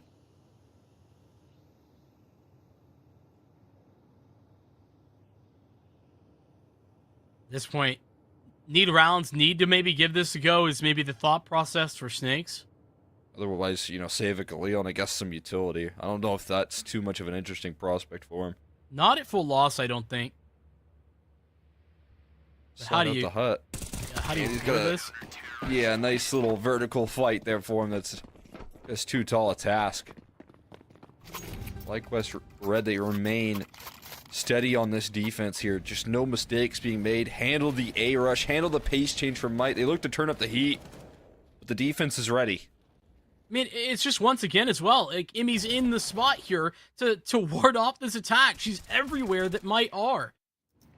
She seems like she knows what's happening and where to be.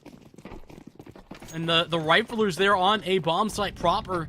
I mean, they stall out long enough, allowing her to get into that position. It's just a team effort, all running through Emmy's op, though. Yeah, that's a good way to put it right now. The system flowing with the success of this AWP. I mean, putting these into 4v5s constantly has changed the tide. Vivian stepping up here. Finally a miss from Emmy, though. And that has to be such a relief. That might get map control with the op in position to punish. And finally, a mistake or a miss. Something to provide some relief here for Might. Yeah, you could be... They're met with smokes. They're just met with some stall out utility. Yeah, good Molotov from Goosebreeder who dropped down the vent. Now Vivian in a very difficult angle to clear out. Oh yeah, my have her a God. triple, maybe another quad out of Vivian as Jared gets the trade. He's got another one too. It's now evened up, but Vivian is continuing to farm them up on 6 HP. An ace is possible, but it's Snakes. It's on the other side. Emmy not being shy, and why should she be? She has exactly what they need. FlyQuest Red have just dominated this CT half of Nuke, a map that they have barely ever played. Even last year, like, they didn't play this map. I mean, I said it would be difficult here, but watching all of the strength here from FlyQuest Red, now you're getting a level up performance here from Emmy, yes, but then you see what Vivian does on some of these anchoring. She started out like, what, 0-4, 0-5? They're struggling to really get activated. Turns out a half of 13-8. So many multi-kills on that A side. Gooseberry positioning so effectively, getting that information. And all those fundamentals that we said for a CT side to succeed on Mirage are still coming through in full fruition for FlyQuest Red. I do have to close it out on their T side here, but my god, did they not set themselves up for success. Yeah, and a pistol, I mean, that would really just be the icing on the cake. If they pull that off, not a lot standing in their way, but maybe it can be Snake since the adjustment made. He's got Jared right behind him, the Marie on the trade. Oh. Voltage jumps over Goosebreeder's head. A little game of leapfrog here. Here's Jared ready to shut things down. Marie still on the server. Step up to the plate here in a clutch. Try and keep them in winning ways here. Marie does sideline DJ as well, but a lot more challengers. She's got time to cook this clutch up. At that time, she's looking to set in a little bit of paranoia into the remaining Might members. She goes a long way around back towards the lobby here. Voltage might be that first point of contact. He's going to aggress in towards the lobby. Oh, and just immediately dismisses that clutch attempt. Doesn't seem like too big a concern here for Marie. Still smiles on the faces, but Might with a crucial pistol to try and bounce back here in the second half. And I mean, the question is, why would it be? Why would it be troublesome? Yeah, it's a pistol round loss, but he's still got a ridiculously strong lead. A little bit scared for both Voltage there, but DJ as well. It's really forcing this fight. Ends up going down, dropping the kit. But it never comes into play. Well, far too early to talk about a Might comeback, but that is step number one, at the very least. If you're a Might fan, that's the first time you'll maybe sigh of relief in this entire map.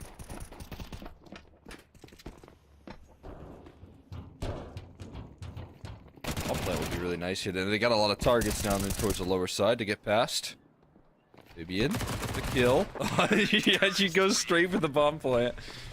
Understood the assignment, but too many members here. Might getting in position. So staying afloat. Not losing too many. Other side of Might. Still a couple MP9s at FAMASas in the mix. Which kind of, for this comeback effort, you would think you want to just bring out all the tools. You want to remain flawless, but not going to have necessarily the best tools to do that here if you're Might. If you can't make it work with these MP9s here and quickly punish, it is going to be a factor. But your back's going to be up against the wall very quickly on your map pick. Voltage in an aggressive stance towards that outer yard.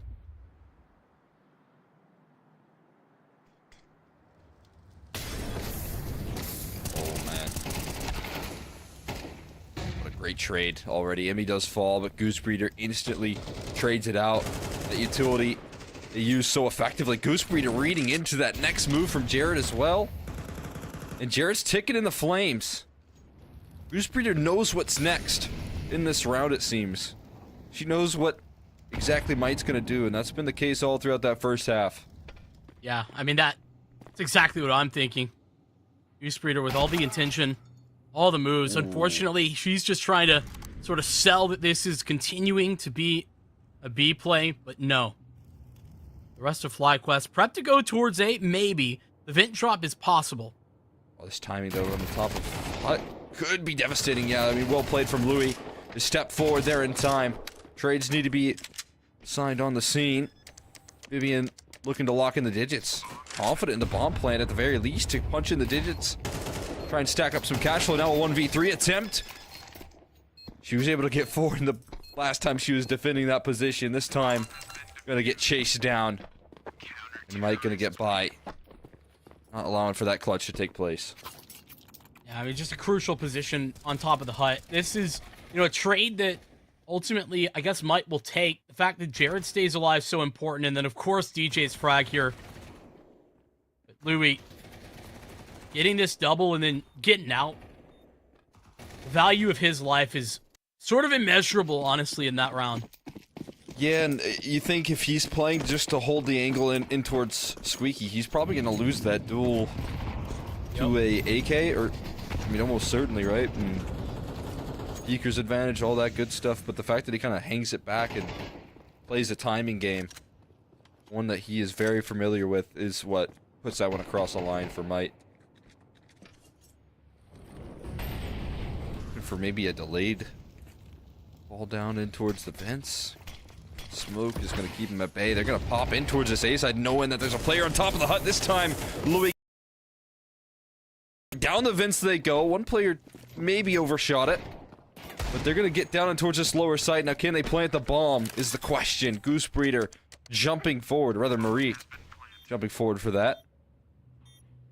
And they've got the digits punched in at the very least. They've got Vince rotate kind of cut off at the moment.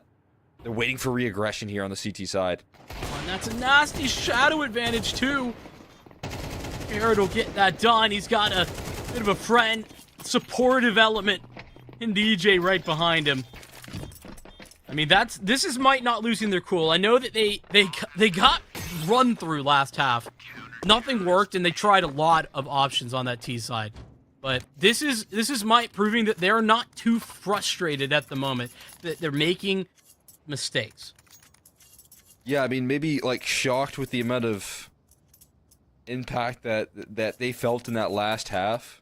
When you're looking at the constant positioning and how effective Emmy was, how active Goose Breeder and Bibian were. But as you said, not frustrated as they come back into the second half with some good reads of their own. I mean, from the very pistol that we see right there, kind of stacking in towards Hell, knowing that FlyQuest would bypass a ramp and try and take that space.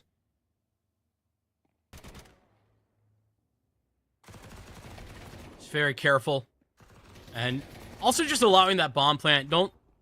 It can be really easy against Nico to just try to filter in fast, trying to deny a bomb. No such worries for Might. Keep it calm, keep it collected. Making sure that the round goes without any additional losses either, so, keeping that econ building.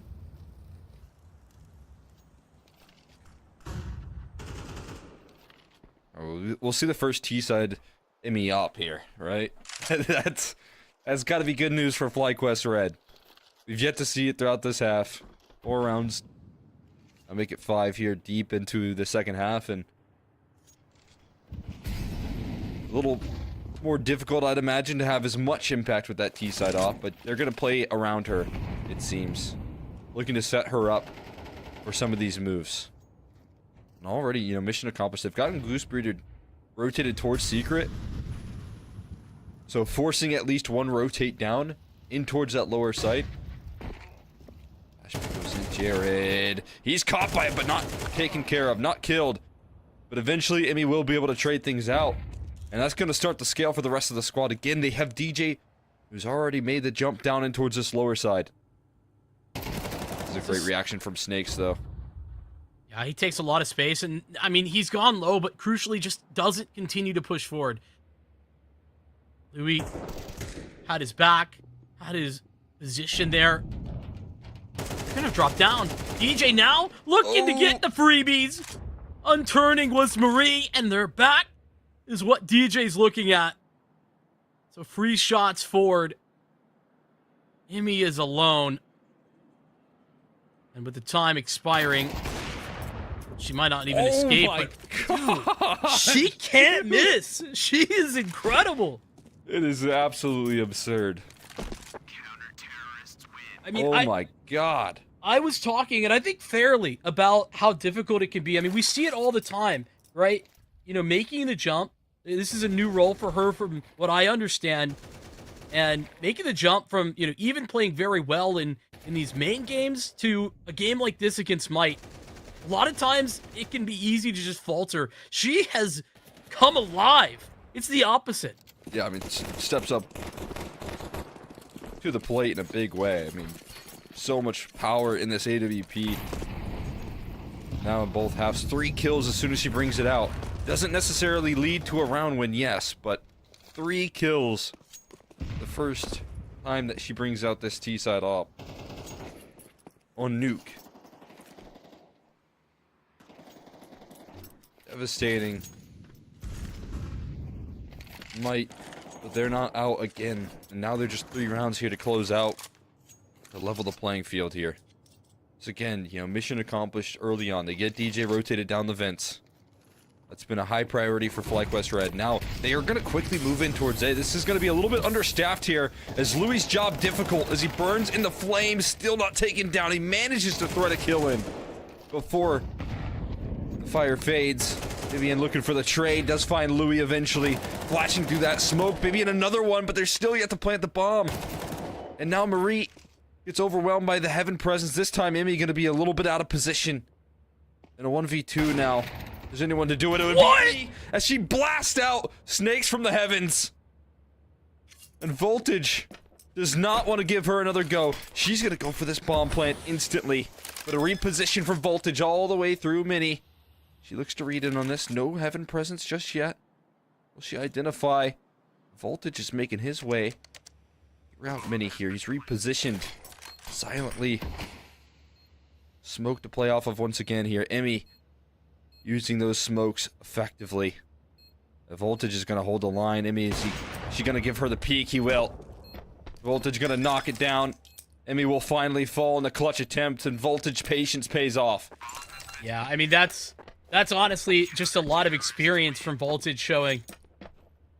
He's just so quick. The decision that he makes to disregard Heaven and fall away, understandable that he doesn't want to test Emmy on that angle. It's such a hard one to fight forward with as an AWP player because there's so many angles that you have to clear, and Emmy with her own op is so strongly advantaged there.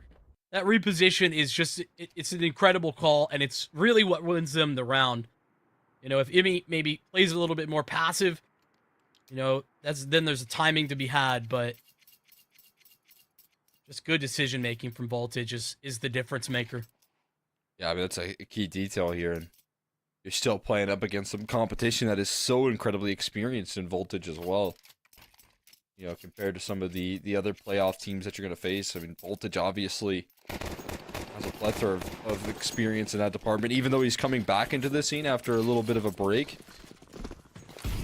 Before his break and before he kind of hopped into that collegiate scene. He obviously, you know, played at some heights, so. Right. Loss right there. It's painful for FlyQuest Red, not just because of the round, but because it now allows, or doesn't allow, rather, Emmy to have another op.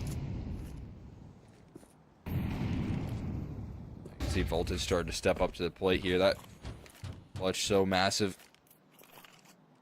Because it feels like FlyQuest Red were getting what they looked for here. Getting those rotates down secret. Getting them down the vent and being able to play effectively off the back of that. This time they sneak down secret without taking too much crazy contact. Snakes is down here, though. It's not as if they're not going to find anybody.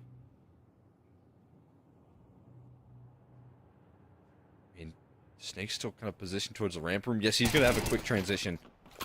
Vivian gets caught by Jared. That's a crazy patient play. And now he goes and clears out the entirety of that outer yard. And that's where you're likely going to start to see might rotate down. They just I'm not still know? not seeing that initiative. Yeah, I mean, Snake's finally looking like he's going to make the move. But going to get tossed a little bit of utility his way. Potentially on the outside looking in. Snakes goes down low.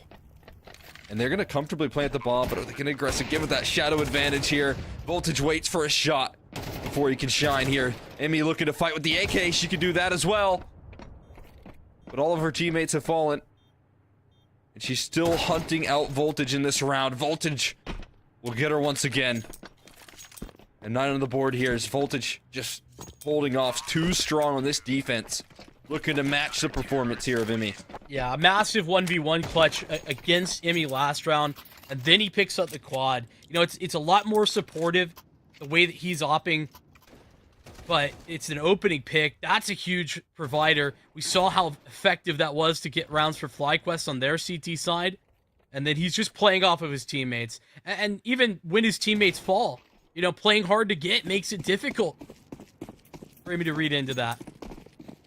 Yeah, I mean, this is like patient play compared to Emmy's like super aggressive play. It's fun to see the difference, but both of them are so impactful. Voltage just letting them walk into his crosshair. Maybe taking initiative here. Spam devastates. Vanessa falls. Louis just gonna smoke off the Molotov. Takes a little bit of damage, but walks away. Still pretty healthy. And a quick reroute here now being played out for FlyQuest Red. Utility seemingly heading out towards the ramp side of things. And there is only Snakes, but he's in a good position. Does get leveled out though. Bibian's rifling too strong. But it's back to Voltage. Back to that more passive approach where he's letting them come in and find him. And they only find the business end of the AWP. Goose Breeder, as per usual, though, in a crucial position. She might get cleared out, though. If this is a wider swing, it is. Voltage on the search, and that passivity gone. Now he gets active, but it's Bibian. Once again, spot here on the back of the A-bomb site that we've seen from her many a time. And they're going to show that patience again. Bibian peeks right into the Voltage AWP. I mean, that's great contact there and coverage. You can see DJ kind of covering the right side, knowing and it pretty much has to trust that Voltage has his left. Voltage certainly not going to miss those shots when given the opportunity here. Double digits now tied up for my 8 in a row as they respond in the second half. A statement about Voltage's half here.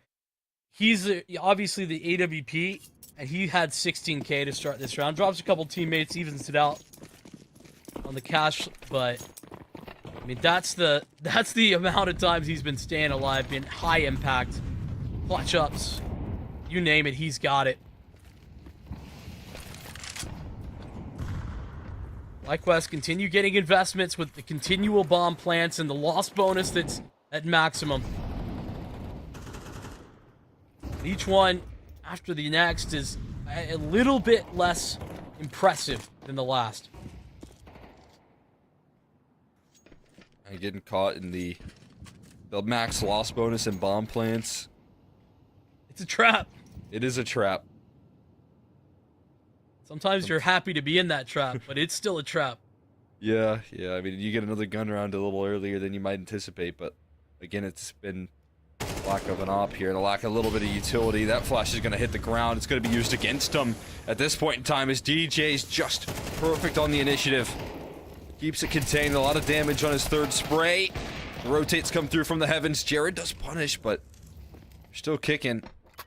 They need to win one of these clutches. One of these difficult rounds here has to be converted by FlyQuest Red. Otherwise, the lead going to be claimed here.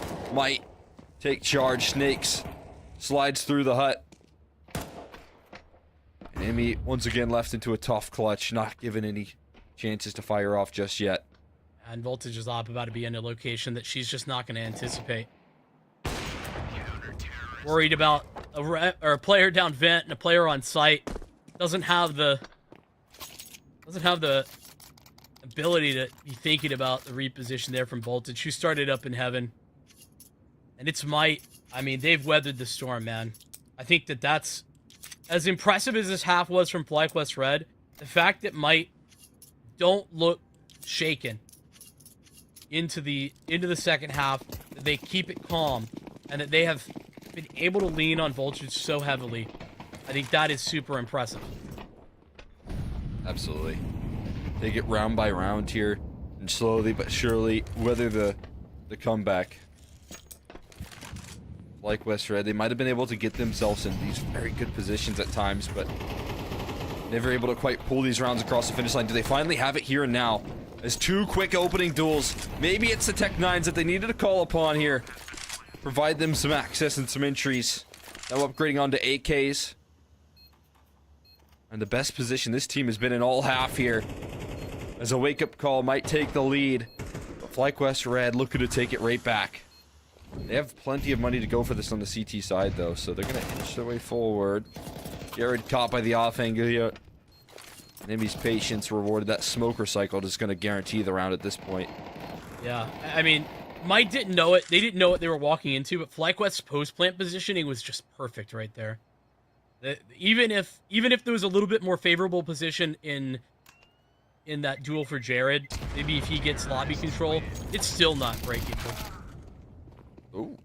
Voltage will go down. Like you said, though, I mean, money really not too much of an object here, so they're not worried, and they even get the off. So it's fine.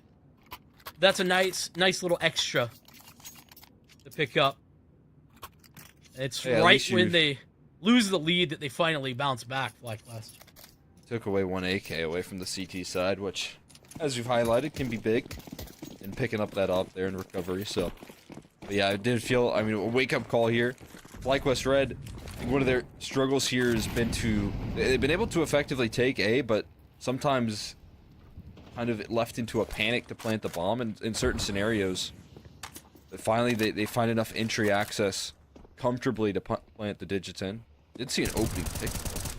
That's back to Jared, who I mentioned really having a rough time at the first half of this game in that exact position against Goose Breeder. It's Bibion that he finds, and Bibion been so incredible in late round scenarios. That's not who you want gone.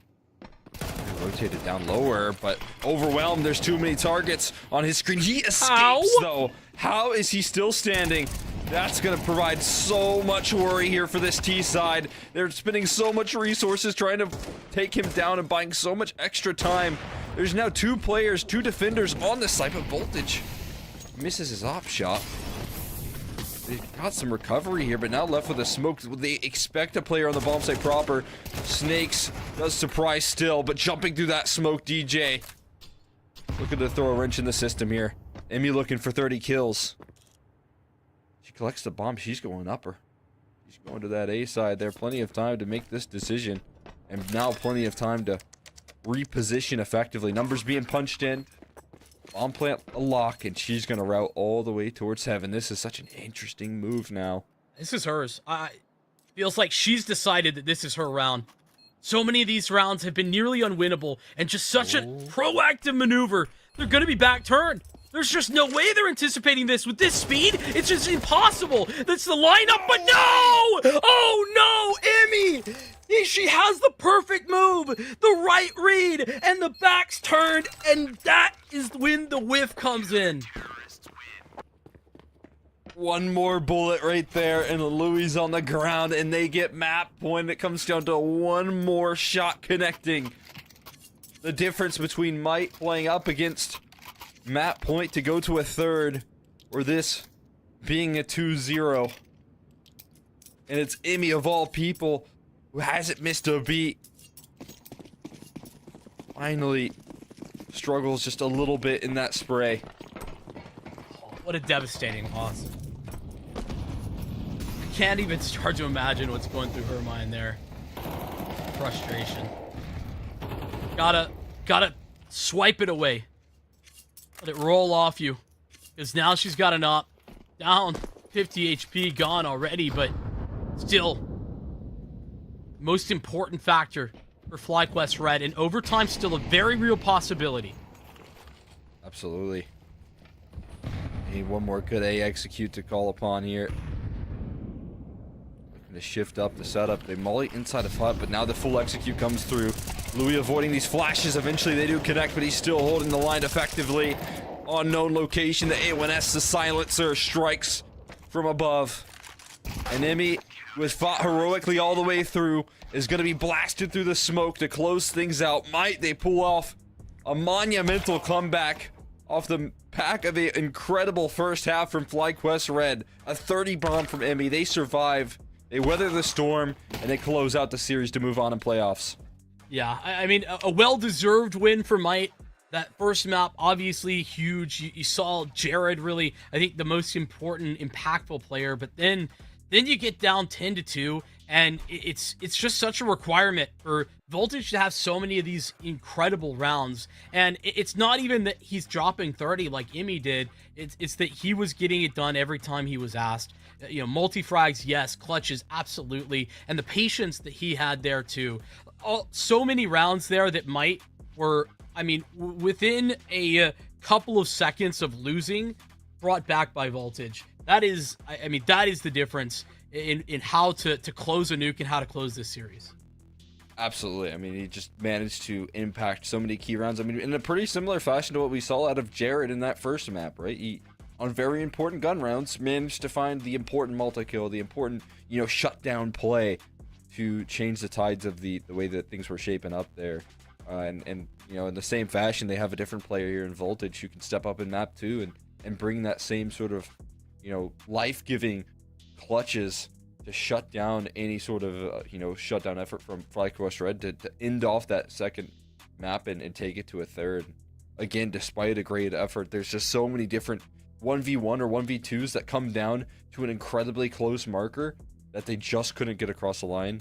And for FlyQuest Red, it's definitely going to hurt, but the fact that both of these maps are so unbelievably close here just goes to show that all of that setup here, despite all the changes that they've made, despite having a new addition here on the day, it makes you think, this team, the sky is a limit in the future once given time to get more comfortable.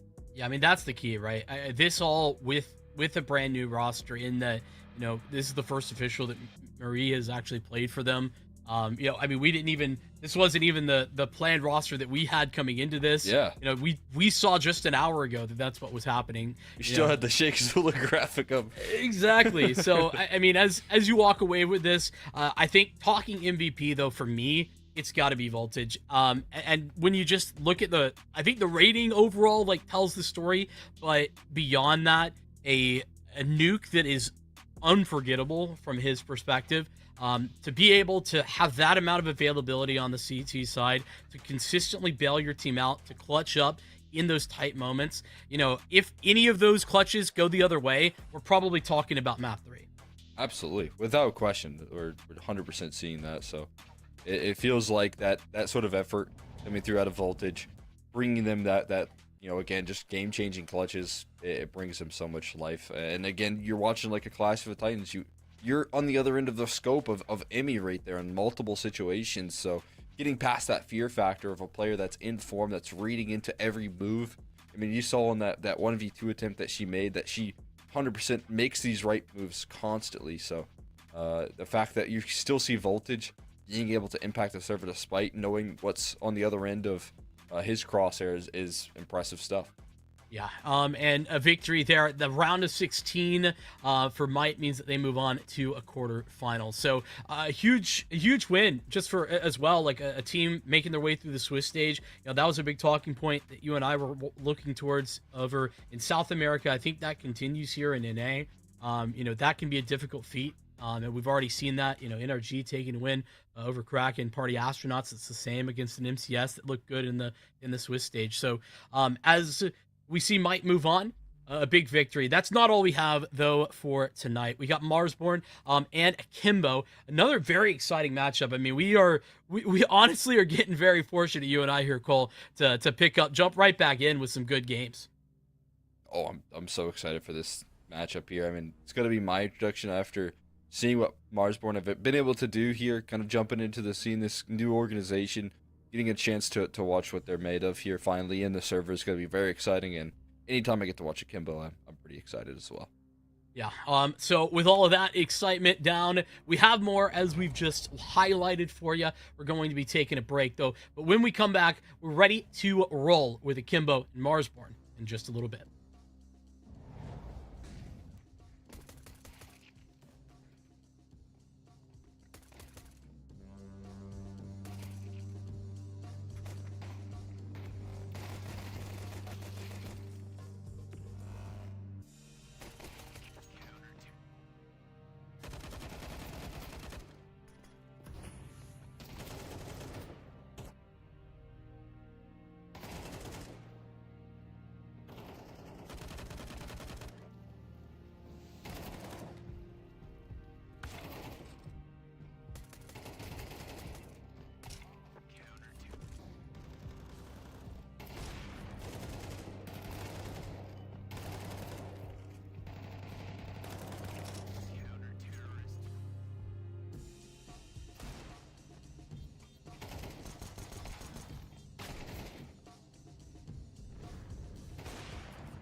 Well, after a little bit of a break, a little recuperation, an exciting series, we will be heading into our second best of three to close out this evening here at CCT North America. Same familiar faces, though, as we jump into Marsborn and Akimbo. This is an interesting matchup call, mostly because this is two teams in ECL, two teams that I'm actually really excited about. Marsborn for very different reasons than Akimbo, but this is a lot, I think, actually on the line, in that it's a bit of a prove it type of game for guys like Akimbo, but I think Marsborn in a similar spot.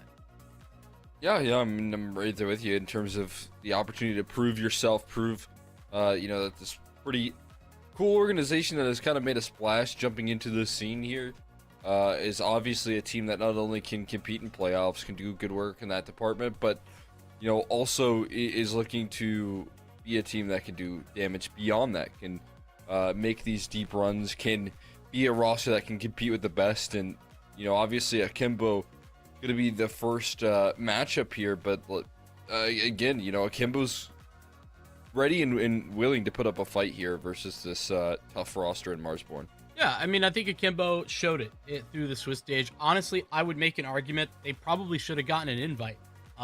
Their only loss was the fact that they forfeited a game in order to play their ECL match, which they ended up winning. I think that they won both of those best of ones in ECL. And then, sure, there's some losses in there, Party Astronauts being the one, but that's a Party Astronauts team that's, got a lot of extremely consistent pieces to it.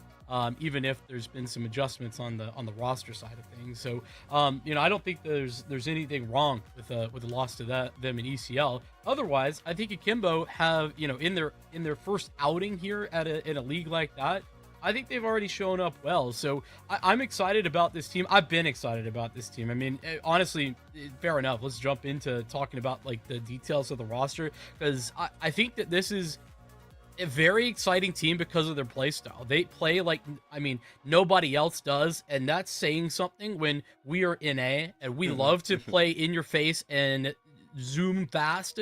These guys do it, but to a whole different level than anyone can even deal with. Oh, dude, they take it up a notch for sure, and I absolutely love that. I love every time I get to cast this team and see their unique play style. They really, first for me, kind of made a big splash with that old G3 roster. Mm-hmm. I believe is when I first casted them back in one of the qualifiers, I believe, for Melbourne, and they just again, they immediately put up a fight.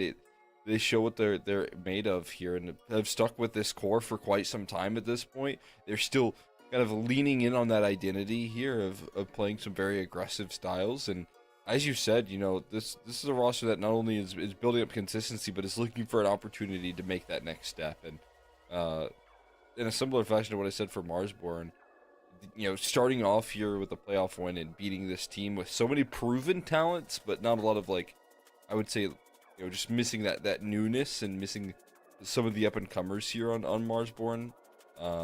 It would be really cool to see if Akimbo could step in as one of those newer teams in the ECL scene and just dominate. I mean, I'll put it to you this way, right? And take this as you will, but I think of the teams, and there's a lot of teams that are getting their first opportunities in ECL. Akimbo among them, though they won, it was season 50, I believe, that they won. So they won advance to make this leap. But of the teams that are jumping into ECL, I put this as a team that I expect to be very firmly within the middle ground. I don't expect for them to be fighting, against the former relegation spots. I don't think that's where this team is. I think that despite what is a crazy playstyle, I think they can get shut down pretty easily by some of the better teams in this in their league. I think that Marsborn's a team that we have yet to kind of see if they are in that slot. If they are in that position. So as much as Akimbo have been proving it, they continue to move forward in that. But I think that leads us nicely into talking about their opposition in Marsborn, because like you said, it's super cool, man, to get a brand new organization in ACS. That just doesn't happen these days, and so it's nice to see a team with such quality with such depth to it actually and experience, get some love from a new organization coming into the space. Absolutely, I'm right there with you. It's cool to see. I mean, obviously, this is a roster with a lot of potential here. You've got a lot of proven talent here when you talk about players like Chop and MOTM that we've seen for quite some time.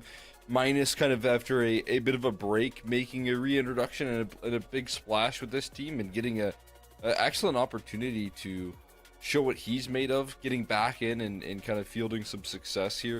Of course, Wolfie, like a shot at redemption for him after some tough times in some prior teams where the performance just wasn't there. And you know, can he kind of bounce back from his old days of like M80 where he was a little bit underwhelming? Can he bounce back from like the PA days? It's going to be really interesting to see what he can do with this roster. And again, you're hoping that you can get all of these pieces activated. You're hoping that they can come into full fruition. But obviously, you know, no easy guarantees in that department. And I think that makes this roster very interesting because there's so many shots for these players at redemption. Yeah, I think that is the beauty of this story for this roster, is that, you know, finally getting some chances to kind of come back in and find some success, you know. And to be fair, like a lot of these pieces, I'm thinking of, you know, that trio in the middle of your screen, Chop, Wolfie, and Modem. Like, I don't think it was, you know, ever really a matter of, you know, not being able to measure up to the level. Just you know, maybe it's more of a better option somewhere the teams have gone, or just being left out in moves that didn't quite include them. So I'm excited for what Marsborn can do, and I'm excited that they've already been able to show a little bit of that. You know, they've looked pretty decent already in their ECL games. A couple of losses in there, like a split against Ethereus and Chicken Coop. I think those are a little bit more questionable, but you know, in as much as that's the case, like they got some dominant wins too. An Ultra Iron team that I'm excited about, that I like a lot. They're 13-0'd on Anubis and dominated those guys. So as we look into this head-to-head, I definitely would agree that Laxi is the one to watch here for Akimbo. The hard part is that Laxi's not the only guy to watch, and I think that you gotta be very, very concerned about Neo on a map like Mirage. That AWP threat is always scary as well. Absolutely. I mean, it can get very much so in your face here. It's a part of that identity here. It's hard to imagine like an Opera feeling super comfortable on this team, but as you highlighted, you know, the map's going to be very important in this series here, depending on where we play things out. And we'll go ahead and take a look at the veto and see where things are shaping up. Inferno and Nuke banned out of the gates there. Mirage, as you highlighted, you know, very important here that we see this come through out of the gates. And, you know, two very op-heavy, explosive maps into a third, which I think is a little bit underrated in terms of the op usage here in Anubis. So a lot of focus on that. And I think if you're Akimbo, you're kind of liking the opportunities at the aggressive style with all three of these maps here, kind of playing to their strengths at the moment, and be interested to see how this fares up given that fact. Yeah, I'm actually pretty surprised at the fact that Akimbo gets such what I would consider a good draw. I think Dust 2 is definitely the weakest, you know, Marsborn picking into it. Understandable that would be the case. Seems maybe a little bit obvious. But what I mean by that is that this is a map that I haven't actually seen Akimbo play like almost at all. I don't know that they have like a large backlog to fall back on. But for Mirage, that's definitely the case. And Anubis has been a home map for Akimbo for a long time. So with all of that said, I think that first map definitely is what Akimbo are looking for. That being said, it's no bad map for Marsborn. Like, we just don't have a lot of data. This is not a team that's bad on Mirage. So like, to pretend like Akimbo have gotten like a free win there is just not true. And then Dust 2 is incredibly dangerous for Akimbo. It's a little bit of a flip flop. Yeah. I mean, it's going to be interesting here to see kind of the sample size of this team here so far and what they've been able to bring to the table at the moment. You know, Marsborn obviously going to be super eager to step into this matchup prepared, knowing what the likelihoods here of this, you know, Akimbo roster, what they're comfortable with. I mean, I feel like when given the chance here, Akimbo really do like to pick into the side of Mirage. So kind of coming into that with that accessibility is going to be a big detail here. So, but I mean, again, you know, Marsborn, I believe, is an organization. This is going to be kind of their opening best of 3 for this team. They've been playing a lot of best of 1s here in ECL, but this is going to be one of their first big tests of how they can last here in terms of a 3-mapper and how deep their map pool goes as kind of an early iteration of a team. Yeah, I also there's someone that we've really left out in this conversation. I can't believe that we have until this point. And that's Grizz, though. Like, I think Grizz is a good example of a player that has had some opportunities. I don't think fully taken advantage of those in the the more distant past, a few years back. But has been really working on making that step up and has the skill. I think that's clear for everybody to see. I think it's just a question of consistency and a question of dedication. You know, how much will they be able to dedicate forward? I think that's been the question in the past, and I'm excited to see Grizz get another opportunity in a team like Marsborn, where it is a very nice addition considering the amount of experience pieces that there are. It feels like that surrounding of Grizz could really help elevate. Yeah, I mean, it's kind of, I wouldn't even like say it's on the same lines here as some of the other guys on this team, but like in a similar fashion, you know, Grizz has a big opportunity to redeem some of the performances and show up here for this roster, because like you said, you know, he's been given some chances here, some opportunities, and you know, it's really interesting to see if he can step up with this roster where it's not as big of a jump here, but it's still a good opportunity with this team. You're playing with really good players that are proven. So I'd be interested to see how Grizz does with this team over the long run here. But we are ready to figure out how he's going to do tonight, right now, in this opening map here, Mirage. So we'll be ready to hop into the action here and see how things shape up. Because again, it's going to be very interesting here, this roster in Marsborn and what they can bring to the table. No doubt. Let's get it done. I'm always excited though to see an Akimbo game.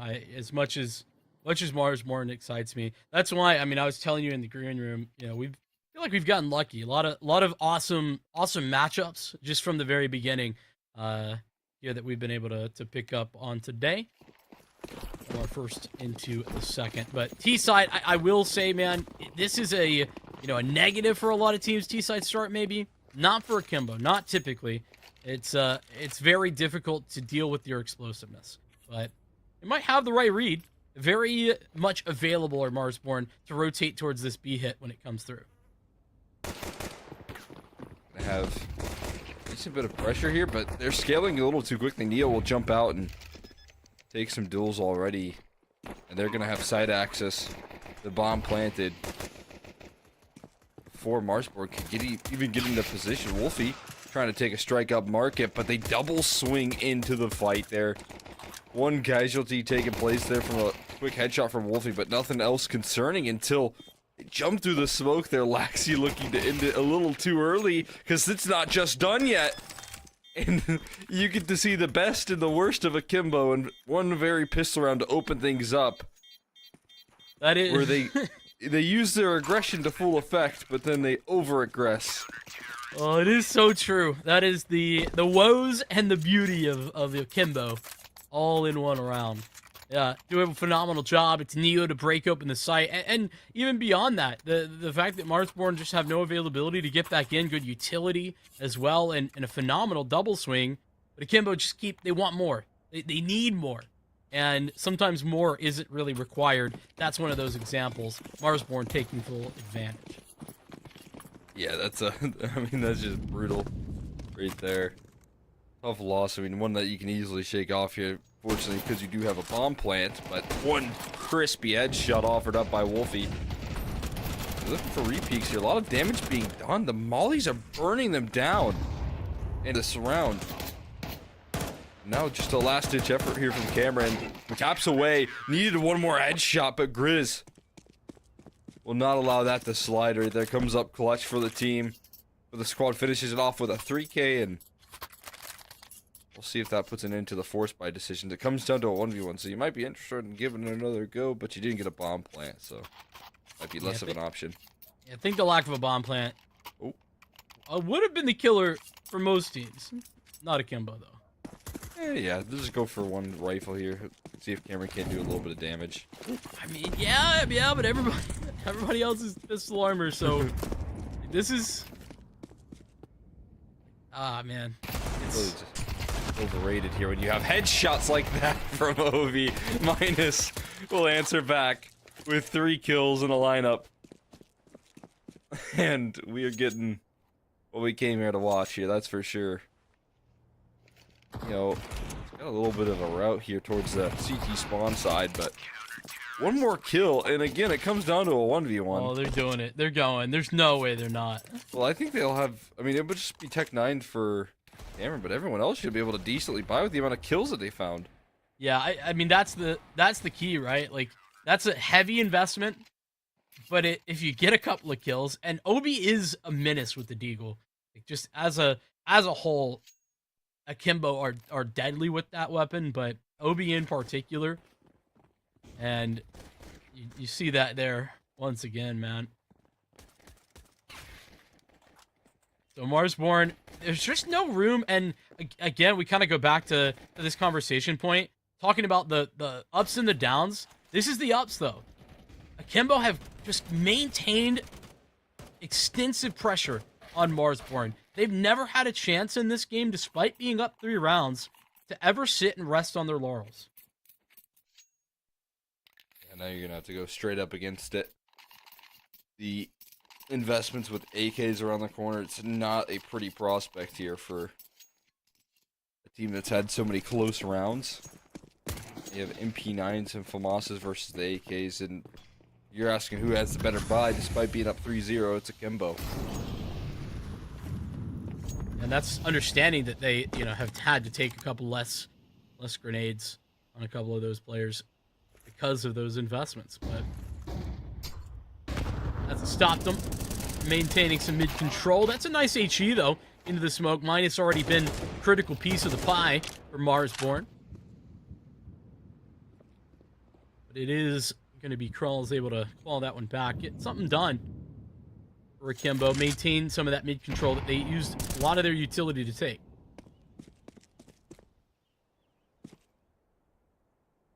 See already the efficiency on the trading rolling through from Akimbo. How effective their spacing can be, but that's a bomb dropped. A solo mission to progress through A main. They're so focused on gaining the safe site control. It seems like there's a reaction, but it's a little delayed. Obi down low and Neo looking to fire up, provide some coverage. Does just that. At least puts it into a 2v2 and quickly responding by rotating in. And Chop is so far delayed on this retake. They plant the bomb. Neo gets those numbers punched in without MOTM being able to aggress forward. And a reposition into sandwich is so valuable. Again, Modem's still waiting for his chance to shine. I mean, he might not ever get it. If he doesn't strike, yeah, he's not going to get a chance here. Might be arriving on the scene a little too late. Chop is fully covered. His element of surprise is the non-factor as Neo's fully covering it. Flashbang, team flash, a little bit awkward. No kit for Modem, though. It's already Time's over. running a little too low. Yes, it's over. It's done. That's just great patience. We might actually go down here, yeah. But, again, no real big issue for a T side in comparison to the CT sides that are really hurting. No money that was able to be built up in those previous 3 rounds. Marsborn timed themselves out to a certain extent. This was a great reaction, though, from Grizz. I mean, the fact that this round goes awry, notwithstanding, Grizz taking that space actually really creates the opportunity for Marsborn to win. Yeah, I think a little problem of hesitancy and a little bit too much caution shown here versus the Akimbo roster. So that's a nasty shot from Laxi. Damage pumped in from MOTM early on, but a non-factor here at the end. The kills start to flood through. And escape denied from Minus. Last 2 players are over towards B, and they're going to make the route on the other side of the map. You ever just win the entire B-bomb site and then go A? Yeah, Kimbo too. That's what they're into. It's something that you're gonna see quite a lot. Akimbo really like to do, and it's not with an op this time, but you'll get Neo and Obi working their way up mid off of contact from someone else on the extremities. Sometimes it's more of a default. This time it was essentially contact into B, and Laxi just gets a freebie with an opening duel. But off of that contact, a lot of times it'll be Neo and Obi creeping up mid, and that catwalk, the way they work it, is very deadly. Having that as a specialty as well, putting more pressure on B, it kind of fundamentally shifts the mindset of the defense. Good team. Wolfie will hold down the line there, keep his weaponry. Maybe a little assistance from that T side. Kimbo in their chase and their effort here, still going to keep things rolling. And yeah, I mean, being able to work up catwalk, being able to split in towards B effectively, going to shift where you have to maybe stack more of your resources here for a team that's comfortable. Boost. Oh! Holy. How, man? He just pre-fires it. He knows exactly what they're going to do. Crosshair on the money. Is that refrag or how do you even?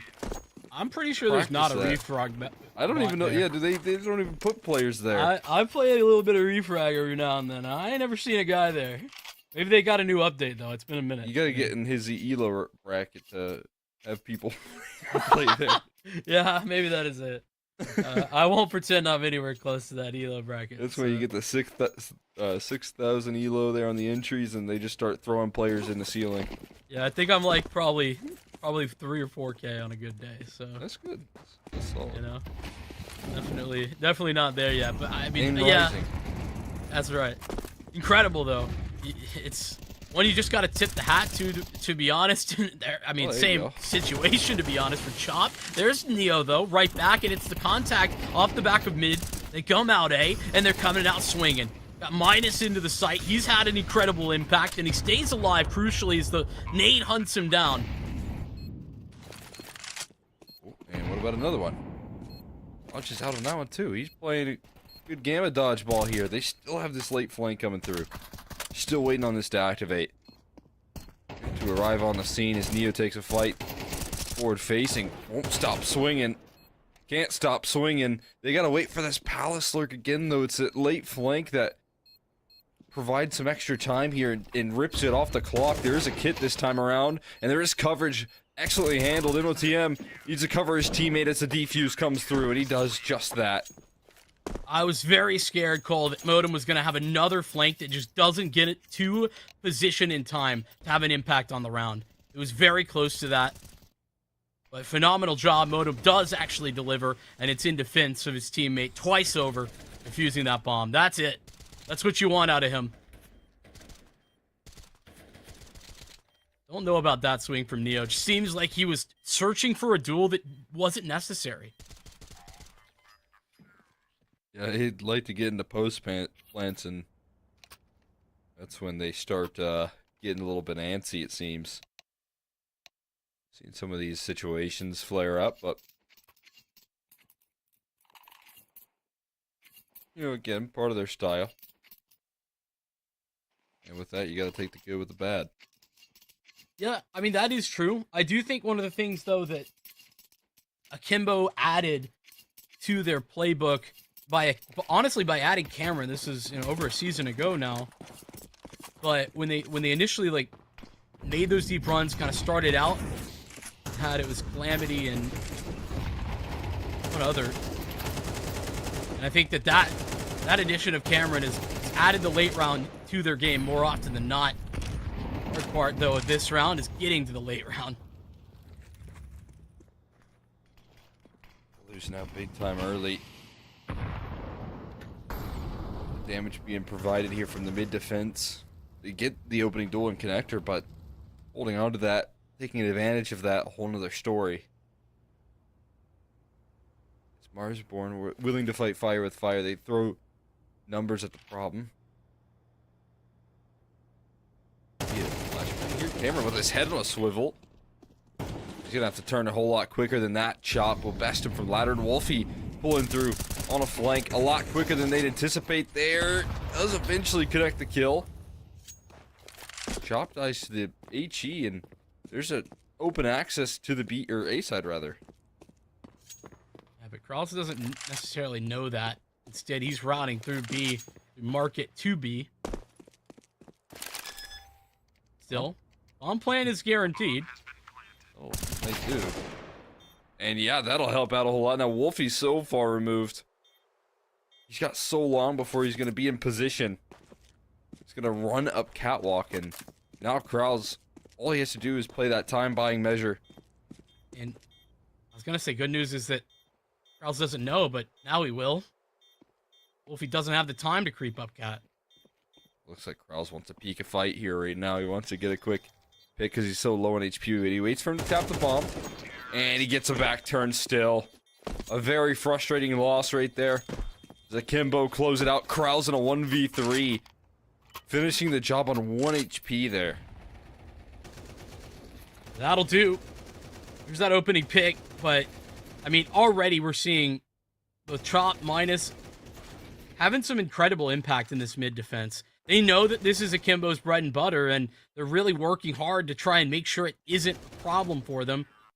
But even when they successfully defend, it's still not a free win. Completing the equation, getting into the victory from that point, obviously still difficult. And Kral's showing him the way.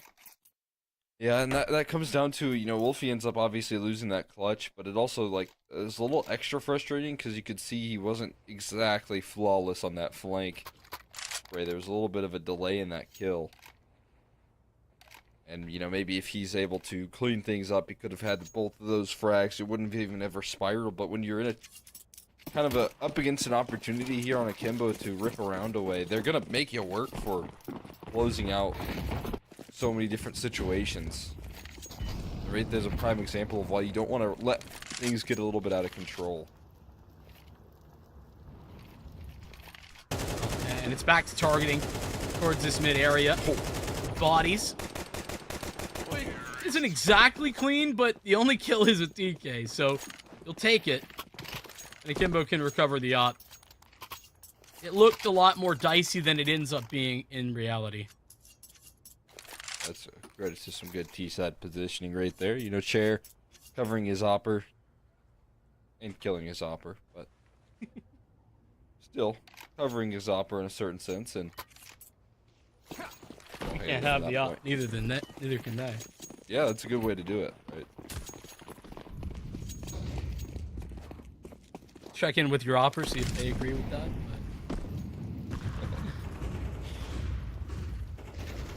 This message was approved by offers everywhere. Let's work out a Grizz. Again, I mean, this is... I'm so impressed with Marsborn's ability to body their way through some of this utility, though, and fight Akimbo on their own terms. But again, Akimbo's reactions are good. This is part of why they're difficult to deal with, because when they get mid-control, or rather when they lose it, they still have an answer. These answers seem to fall apart in this round pretty quickly. Oh, that's swift out of Neo. Jeez. It's just one, though. He just pokes his head out there and says, I could do this. Let me show you. Okay. Not allowed to. Need maybe a little bit more successful. But like you said, you know, that's the value. I mean, it's very, like, what I'll often say is, you know, the mid executes that we see out of teams on the CT side, the protocols that you have to have set in stone. I mean, sometimes you just need a structure and a support system for your mid holds that requires a lot of resources. So while you do see a good reaction from Akimbo to say, hey, let's plan a B, let's take some control on the other side of the map.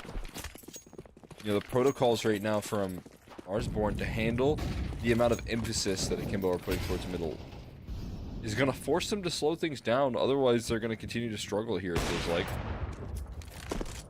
Not exactly the norm out of Neo. Doesn't really swing that with conviction. Seems uncertain even. And it's a freebie for Wolfie. They do slow things down. It's not exactly in the traditional definition of slow. It's not the full mid take.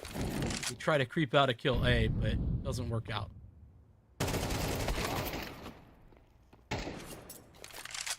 Minus will fall there. They'll offer up some equalizing. Wolfie's still kind of positioned passively right now. CT and Grizz caught on an opening right there, and OB will swing just the same. And there's some conviction in the peaks there. At least Chop able to throw a quick kill back, but they're running into CT spawn before you're prepared for it. You're not ready for them to do that. And Chop, I don't know if he's ready for this clutch attempt.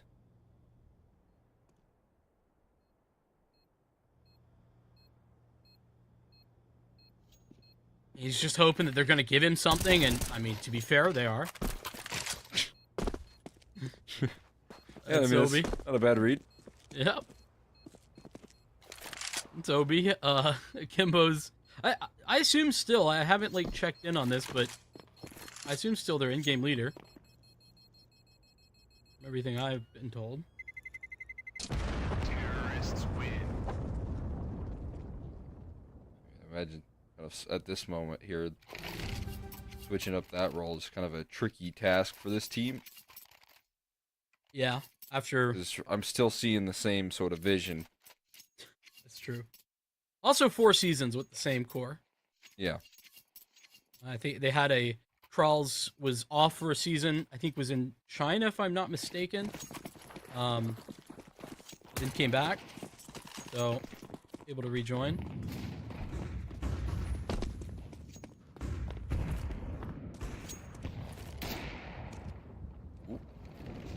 Dangerous game there for Chop. Back towards the mid, swings up catwalk here, and bottom touches down with an HE. Now the connector swing is trying to be thrown at him, and again, so many resources to cover their bases towards mid, but it's all well worth it in the end when you walk out that favorably. I am blown away that Akimbo are currently leading this game with how effectively Marsborn have shut down this mid take.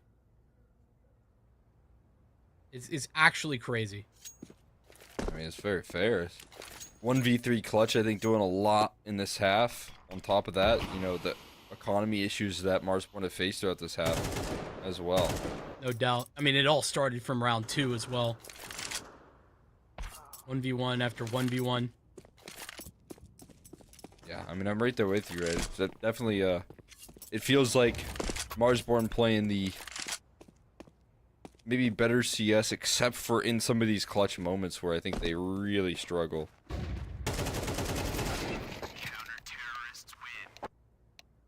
They will close it out. I mean, again, impressive 6 rounds. Again, it feels weird to say impressive out of Marsborn, but I think that I'm right there with you. Better CS as a whole doesn't necessarily show how much better on the scoreboard. And if you're Akimbo, you know, you're not too concerned about that fact here when you do manage to show how effective your accuracy, how effective you can show up in the clutch moments. You know, better CS doesn't matter than them. They tied it up here at 6s and now get to hop into their CT side. But like you said, if that fundamental stays true in the second half and they're able to control middle as effectively on the T side as they were on the defense, then that's where the challenges are going to start to poke through here for Akimbo in the second half. Looks like, you know, that they're very comfortable in their opponent's map pick here for Marsborn, and as we said, there's no guarantees for Akimbo as they pick into Mirage, especially with shots like that from Chop, who opens it up, punishes the Palace push, and they've got access into the site here with the rest of this CT side outside on the smokes. Yeah, and nobody, well, Cameron now starting to route in. He's going to have the support of Krawls as well. This isn't perfect. Oh, and it's actually, well, it is perfect, at least for the T's. Not so perfect for Akimbo, who lose everyone, with the exception of Obi. But he was getting flanked if he didn't get run down first. Another pistol out of Marsborn. And I'll make it 2 for them on this one. Can't get away with the same type of force buying, though. on the CT side. We can try. Well, it's a whole lot less, more costly. It is. They're gonna give, those MP9s a go. And look to activate here. Really, I mean, the name of the game here for Akimbo has been the economy control for that first half. But like you said, it's a whole lot more troublesome when you're on the CT side. Usually you get a taste of your own medicine.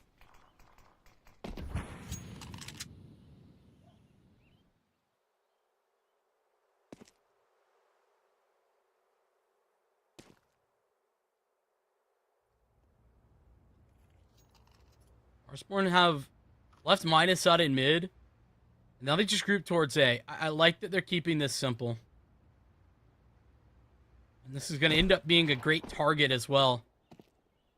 Maybe a little bit less so, considering it's not the full execute, but contact out. Got some range. It was okay until Neo gets into position, gets a tag and a frag, and is looking for a little bit more. A step too far. What makes it very difficult. Oh, very close. It's more tags. It's more damage. And they can't get onto the site. They can't cross. They cannot survive. There's still 35 seconds, but the bomb dropped out in no man's land. Now they got the flashes to try and take these fights, but there's nothing connecting from Autumn. Swinging out with a pistol, there's, I believe, all the ammo is utilized from Cameron and that scout. Rare to see that gun have to be reloaded. Chop gonna pick up the bomb and at least start the conversation for a plant. That's valuable, but can he close out a clutch here while he's at it? Looking for headshots that just won't be given. Obi stays elusive. And Akimbo will respond in a big way. I mean, it's a hefty investment, it's a high risk, but they will be rewarded with a win. They will, and I honestly want to talk more about the fact that Marsborn allows them so many reswings. Like, they are just elusive, difficult to nail down, and that's fair. But a lot of missed shots on very difficult targets, but with a lot of availability. The amount of reswings that scout gets is just a little bit absurd. I feel like Marsborn have to take a little bit of responsibility on that. They just gotta be able to connect. They're running out of utility. Not having a late smoke or flashbang to get across into sight safely. It's so severely punished. So the economy control be maintained here from Akimbo, but they're gonna make them work for this anti-eco with the locks in play. Rifles now picked up, and there's chaos created. Grizz, he's got an A1S now. This round could spiral. Neo's down low. Against an AK. Around the corner there's a Glock to deal with there, and another kill comes through from Grizz. Not quite a win, but I would say a round that you can be happy with considering the investment. I would agree with that. And you also see the difference between Marsborn and Akimbo's, like, just fashion in which they want to handle this economy. Then they immediately go for the save, look to get a bomb plant, and that bomb plant's going to allow them so much more.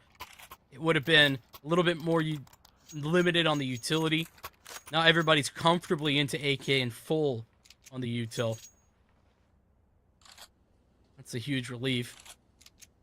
Especially when, like you mentioned, it is the lack of later round, smoke or a flash or just something to help facilitate the cross towards the site that really hurt them in round 2 of this half.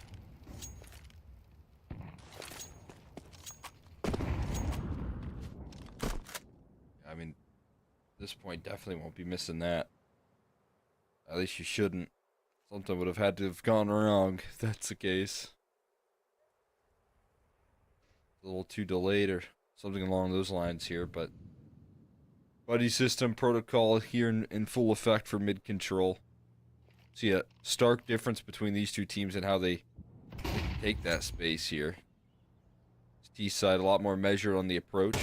Chopson spotted in Palace though, but he still managed to slide out for a kill and some extra damage. That lineup. And Obi is not long for this world, given the fact that Chop could strike at any given moment. Krause, though, still doing damage here in the ladder. Yeah, but surely he'll be limited. I mean, now he just creeps out, and it's Wolfie to put him down. Cameron 1v3 attempt. About to get going, and hold on. Ooh. Hit the dink, too, on a chop, and that was a lot closer than it could have been. Marsborn, though, they stay in good stead. Instantly back to AKs and back to winning ways. Yeah, big win right there. You can see their caution, the amount of presence that they put towards middle. 4 players that remains to be part of their system. This time, though, you have Chop kind of lurking out, and he's the first person to take contact in that round on the T side, rather. So having that extremity get that aggressive so valuable here. But look at this. They're not happy with losing out mid-control last round. Neo just runs forward and wins 2 duels. Walks away, still on half HP. Can we win an underpass fight? Not quite. That's where his reign of terror will come to an end. Bro, he's still unhappy with 2 kills at the beginning of that round. I need more. Wants to take another fight. AK recovered. I don't know if it's heard. Laxi certainly will hear now. Maybe not. I don't think he got the indicator that Modem's just rotated back towards A. Looks like, depending on where he lands, he's kind of gambling over giving mid and then stacking over that A side, so at least they know where the play is happening. That was good for this fight last round. Didn't time it well. And he catches one off guard. That's big. Spots out the second as well. They need to beat the rotates to the punch here. And there's that extra bit of utility to cross safely, exactly as needed.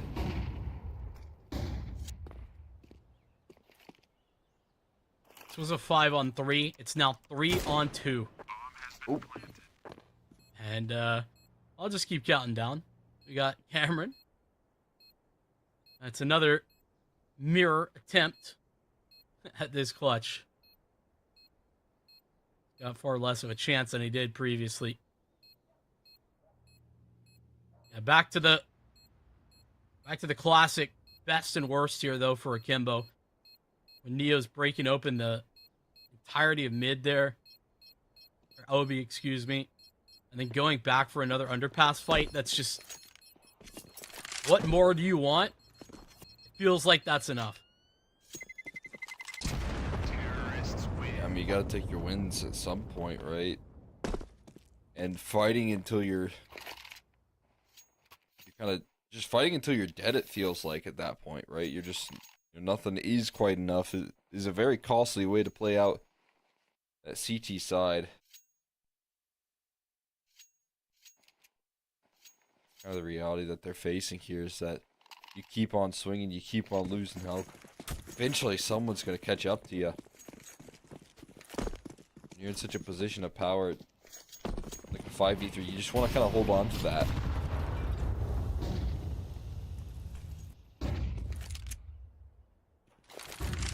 So scary when Neo's ready for a flash to swing through the bottom con smoke. Fortunately, doesn't get peeked on anybody.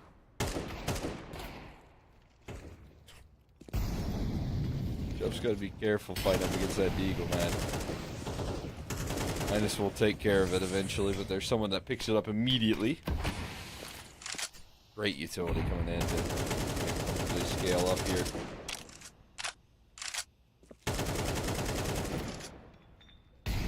Care with which Marsborn take to clear everything.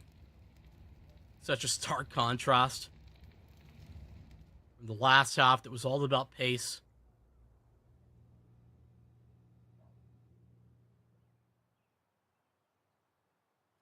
What is scary, though, for Akimbo is that their biggest star in Laxi really hasn't taken off yet. It could be a sleeping giant here in this map or in this series overall. But Akimbo certainly need him to activate it here, lift off. If you can do it holding off this connector side, not quite. Minus will best him. The superior firepower.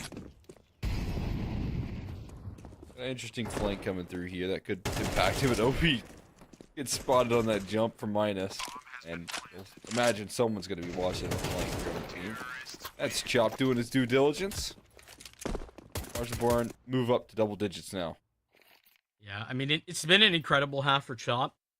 And I think more than anything, just how quickly and how consistently he's been able to hold his own in the A space and the A fight. He's always being a threat. He's making sure that Akimbo don't have the freedom to either dominate or push aggressively like they love to do out towards A. He's ensuring that there is a guarantee that this A space is held. Because I'll tell you what, if there's not that guy, Akimbo usually will be able to abuse it.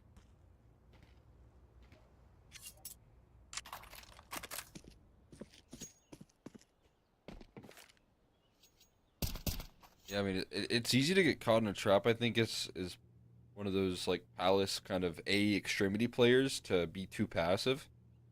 Is you want to have the element of surprise and let your teammates take that first contact. Chop is finding opening picks from Palace as the lurk, and then letting his 4 players scale through connector afterwards, which is very impressive. That's a very tall task here. That Molly, oh, it just got tossed in. How? Obi. They're going to have 4 people here for this A. 2 of them smoked off. But on scene. We ticked. No. Well, we ticked here, but still, the counter flashes come through that supportive utility. But Obi's going to tick a whole lot more to Wolfie's Molly as well. And the trades are efficient. Access granted here eventually. After a tough fight from Marsborn, planting inside the smoke, in front of the smoke here. It's going to fade away. And not in Modem's favor. So much damage, though. And now Wolfie here, the opera of the squad. Looking to pull through a clutch. A 1v2. Can they bring this to the table? As he dances around this triple box. Caught with utility out is Cameron. He'll fall. Now peeking forward with confidence. Wolfie will close. And make good on a clutch he missed out on the first half. He'll close it out in the second. Yeah, in the first half, it was all about the clutches closed by Akimbo. It's finally Marsborn to get some of theirs going. It was those flashbangs, so like I said, not necessarily the players on the site proper, but the ability to support your under Balk player. That's what allowed them to have a little bit more success against that push, Akimbo, but 2v2 turned 2v1, and they can't close it out. That one will hurt, especially when the money is very broken now. Forced to save if they want another real buy in this map. It feels like that round right there, Kimbo did so much fundamentally right. So much success in terms of setting up utility. But the execution power of Marsborn was just a step above that, right? They had the molly for, you know, the run out through bench. They had the double molly for the location of Obi last round, but Laxy's Deagle slides on a quick kill. I mean, there's another moment where Marsborn have all the right utility, right ideas. It's a double nade into lower con. Not only does Obi not die, though he should go down to this nade. Laxy threads a needle in the meantime.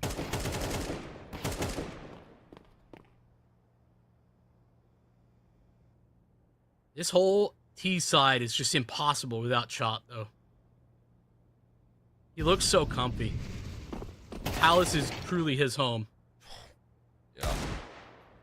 His domain there. Laxy will walk him out as he exits, but I'm 100% with you. I mean, we've seen the impact here round by round, but right now in the server, Marsborn's certainly feeling that impact.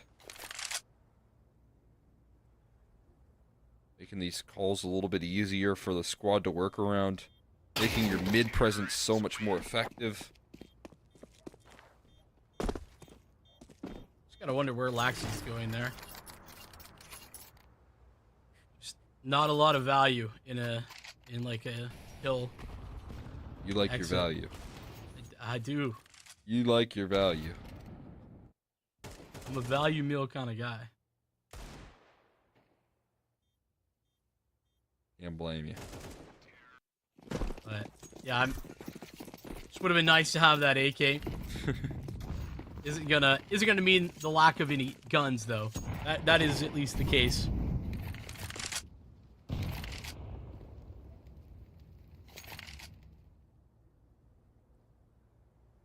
Firstborn, they have had an interesting half where they've defaulted quite a bit, but Akimbo, it's all been Akimbo making the opening move. This is a little different. Marsborn, very committed to this strategy. They're gonna get caught off by Cameron elevated. You got boosted in that angle. You can't jump up there anymore, so pretty cool. Missed Molotov, not very cool for this T side, but they still crack on through Cameron with a 3K. What a transfer. What? Northbound right there, but he's still kicking, still staying alive, still providing coverage for his team. It's now another chance here. Minus in a 1v3. Does he have one in his system? Finds the first piece of the puzzle, but down to half HP. Not going to do him any favors. Will be scaling, not showing him respect. Instead, looking to aggress in his face here, and he will close it out with a wall bang to seal the deal. And Akimbo going to stay alive here a little while longer on Mirage.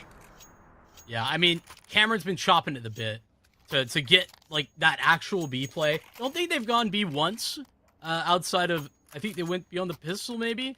But Marsborn have just not been targeting that site. And Cameron, he's been over there waiting for his time to shine, and shine he did. A massive triple kill. He was so difficult to deal with, and somehow even survives. That's a missed window smoke. Pretty horrifically missed as well. And that'll mean Neo gets a free shot at that opening. Yeah, you can't believe his eyes right there when you see that. You just get a little giddy as an opera knowing that your chances, but what is this? They're pushing out A, so they don't expect an underpass lurk, but the reality is there's aggression coming through on the map, and again, there's that extra bit of utility to break through this round. Waiting patiently for the jump up. Neo not going to be blessed with any more missed smokes. A shot connects onto Cameron. But he's going to need another big impact round here. Back to back called upon. This time a whole lot less likely that he can succeed, that he can thrive in this situation. 15 HP, the timer's ticking. Good luck, my friend. Marsborn wrapping up this one here slowly but surely. He does pick up a kit. That's going to help him out here, but not given any fights as the timer continues to tick. Marsborn, they're not going to overpeak you. They're not going to give you a chance back into this round. Wolfie spotted. The HE dodged. And eventually Grizz going to step up and land the finishing blow for a map 1 win on their opponent's map pick. It's a full team effort here for Marsborn to get the job done. Yeah, and I think that what we saw is the power of the consistency that some just good, normal Counter-Strike brings, you know? Just the, crossing the T's, dotting the I's, making sure to, understand what Akimbo want to do and target that with lethality. That's what we watched Marsborn do throughout the entirety of that map. And I think that the first half is a credit to Akimbo's individual skill and the fact that they are very quick on their feet calling. They can very, very often have a second phase that's still super threatening even after things go super wrong in their mid play. But on the CT side, it felt like that just wasn't possible in the same way.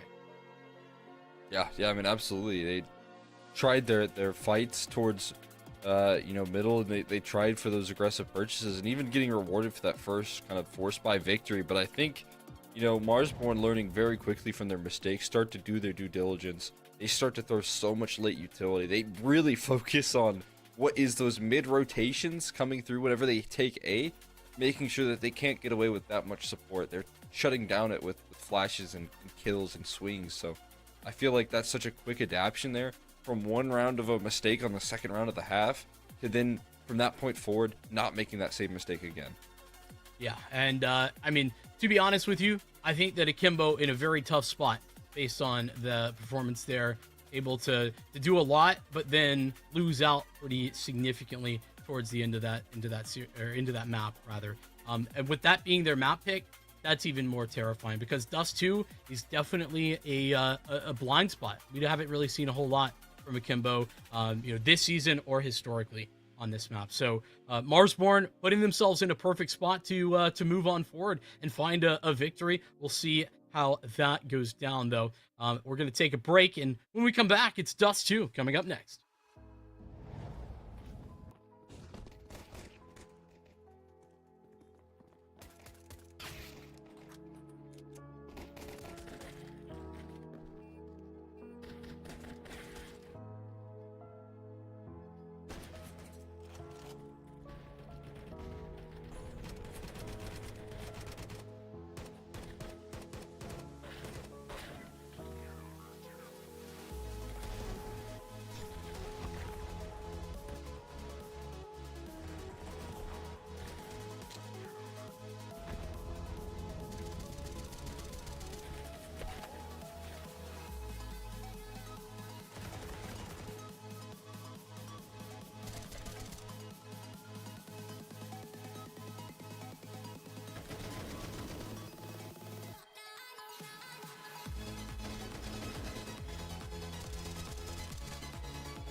Marsborn came out and showed on Mirage that it doesn't necessarily have to be all about the flashy play. It can be about the basics. It can be about, you know, good fundamental Counter-Strike. And I think that that's really the story of this first map.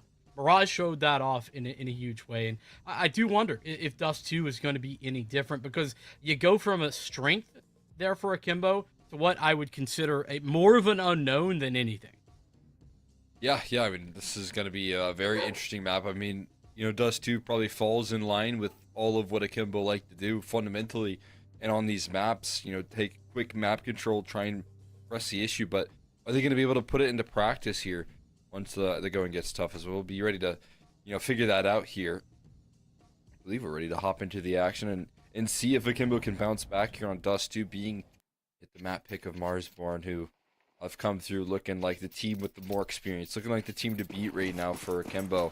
And they've shown that experience from the very pistol round there, where they were able to rip it away on Mirage last time around. We'll see if they can do something of similar fashion here. Oh boy. Marsborn 4 stacked here. They're going to get a flash in, and there's a lot of T's on the other side. Akimbo meeting a brick wall of CTs. They get dominated. That is such a quick dismissal by Marsborn. There's just so much resistance ready to go. So much firepower to deal with there. There wasn't a chance in this world they were going to get past it. I mean, Marsborn read into the exact moves that their opponents are going to make and completely punish. That's a scary start, but OB, we'll use that scout as about as good as it gets. Off to the races once again. Neo, one AK, one upgraded weapon that they have here, and he gets it done. Grizz is coming on the quick flank. They've got a double. Maybe 3? Absolutely for Grizz, who's done a wonderful job of really removing the threats from this round. The bomb dropped, and now it's Cameron, who is in a pretty nice position, all things considered, but how to transition that into a round win, it's a whole lot tougher of a conversation.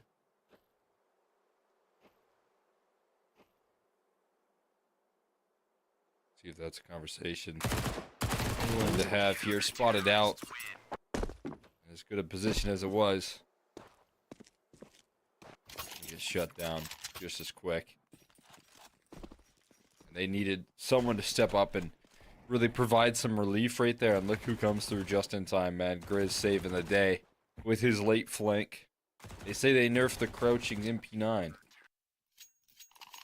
But what about that round right there? Did they say they nerfed it? Yeah. Oh. Oh my god. Dude! Neo! He's a different guy, too. Obi did it last round. Now Neo's got one. It might be one of those games that you hit it with the smoke, Ross. Every Yeah, round. you gotta do something about that, right? Like, Not letting you pass at all.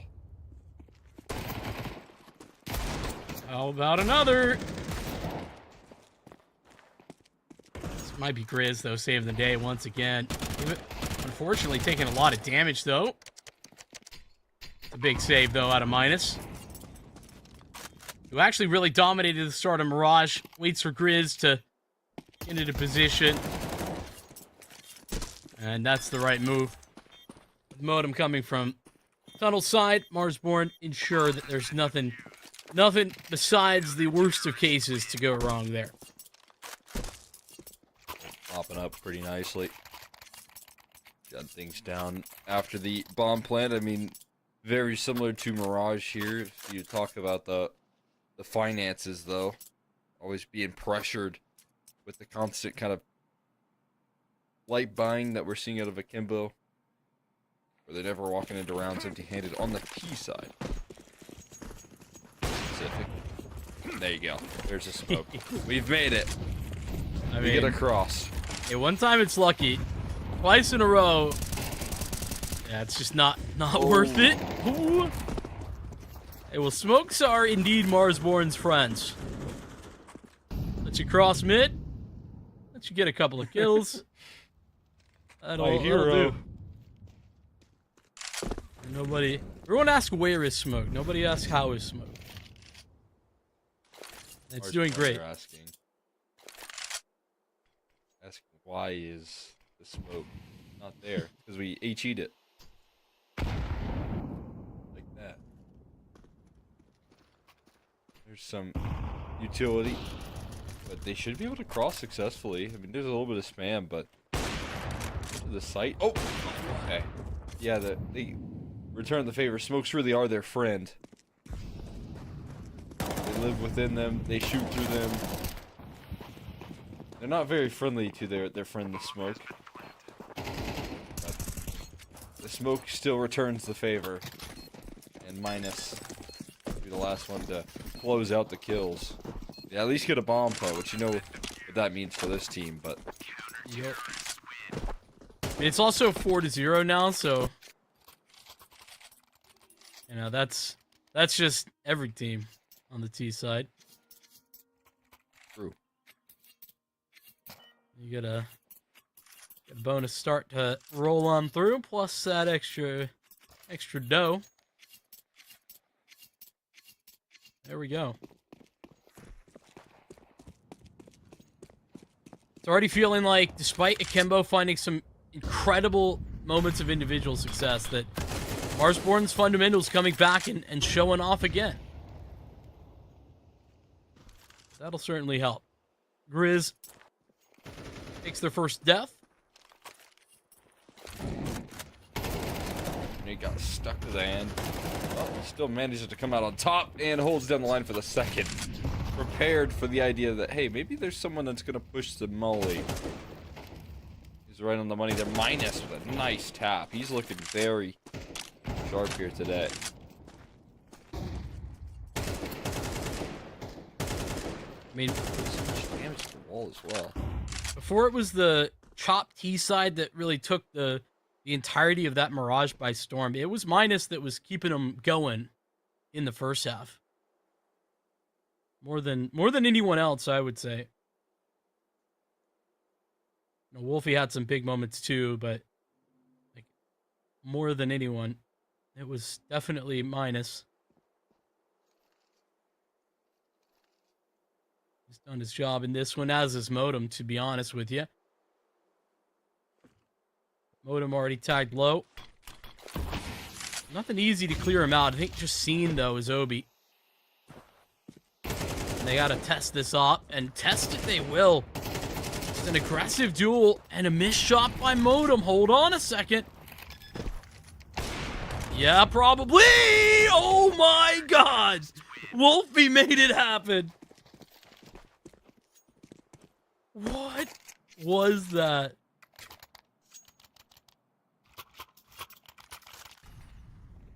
They get to show some of their flair. Some of their capabilities. See this again. There's not even a lot of room for him to connect that shot, given the position, but manages to thread the needle perfectly. And now Marsborn calling it a timeout to let that one sink in.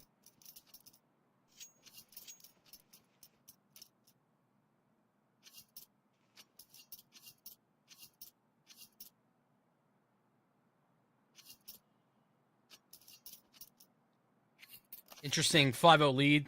Called attack. But I think what's, once again, really impressive here for Marsborn is that they've had a perfect read. This really speaks to me like Marsborn have done their prep on what Akimbo are interested in doing. They came into this with no questions about the way Akimbo like to play. They have tailored their game plan in order to handle it. Now they're throwing a little bit of aggression in their opponent's face here as Wolfie plays more and more confidently. Going to be able to take more initiative in your face and tunnel side of things. It's an opening door. Long smoke again, blown open, but into Nia rather, and Cameron fire up to gain some access. Wolfie's still on the scene with the op, but with these low HP bars, op might not be the best tool for the job here. He's gonna stick out, misses a shot. She's avoided. Neo looking to take charge here. The long flank eventually formulates. Neo does take a headshot there. Takes 2 for his troubles. He's so low, 37 HP, but still firing up. The bomb dropped in the middle of ramp. And he gets it. And he gets around the corner safely. So he can beeline it to the B bomb site. No, he's going to get cut off. Chop comes through.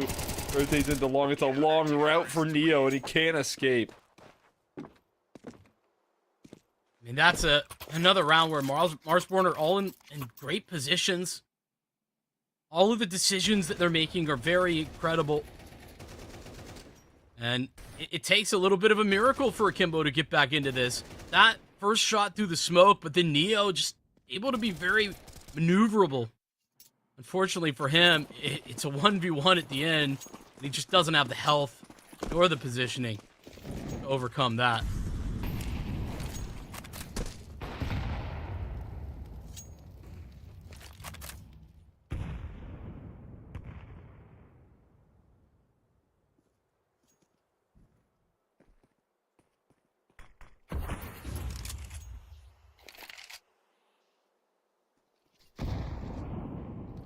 Nice way to get activated to lift off, but instead Marsborn just continued to sweep through competition so far.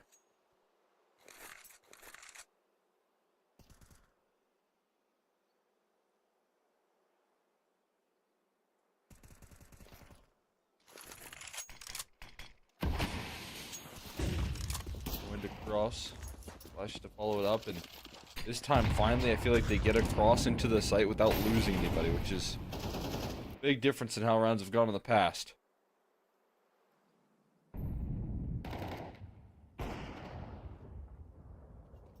And so many times, though, this flank has been deadly. Again and again. And Neo tries to go fill in the gaps, but loses his life. Now Grizz back for another. AK in hand, and Grizz has 3. To keep Marsborn perfect. Unyielding. This is Marsborn team.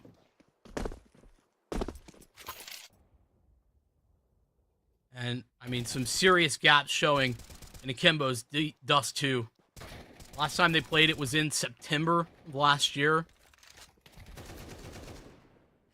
And it certainly shows. I feel like we really haven't seen them, reach deep into the playbook. As stupid as it sounds, like, we haven't really seen, like, one of those pace B plays. It's just a lot of get out long. And they're getting out, but they're losing every time.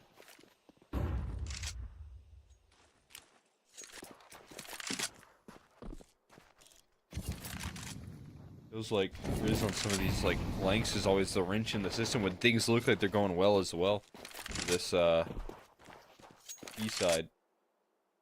As soon as you start to take some space and you finally get what you're looking for, he's in your face. Double up on the catwalk though, and Neo will avoid the op shot and step up for a kill. Then he covers middle. Neo at the moment doing it all. They're gonna rely on someone to have to be the saving grace here. What? Wolfie's getting pushed. They didn't push the smoke, or did they? I don't know. Either way, they're hesitant to move forward here. Because eventually, Wolfie will fall. He felt like he was certainly dead. It was only a matter of time, and eventually he will fight the dust. But can Grizz do it again now? And this is the fight we're taking. I mean, Grizz is low. It's going to work out, but damn if Akimbo just don't have any stop. 2v1. You got to thank Neo for breaking this open. An incredible double kill. And then even that could have gone wrong. I'm blown away that we're pushing that smoke into CT against the op. But it works out. Krause wins the duel against Chop, and Akimbo are on the board.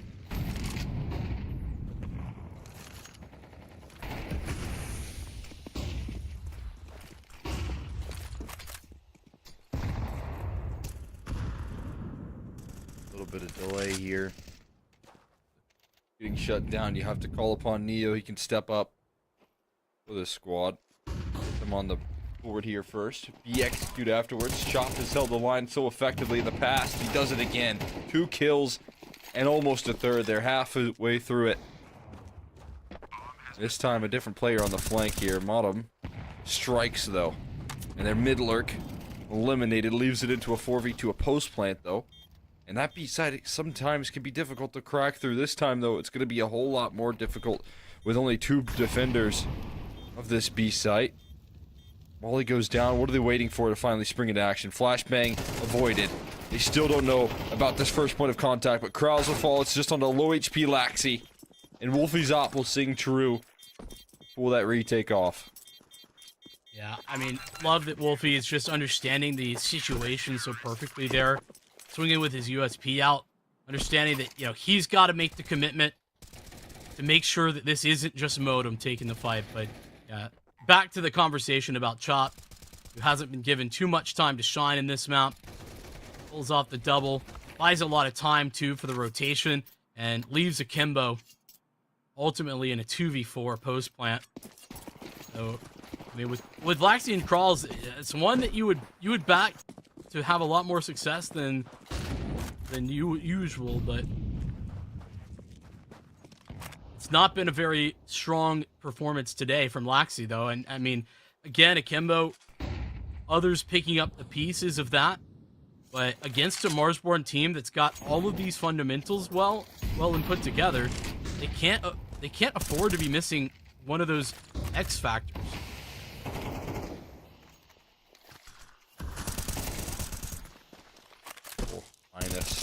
He's been an X factor towards middle. He's just been constantly taking duels with the rifles as well.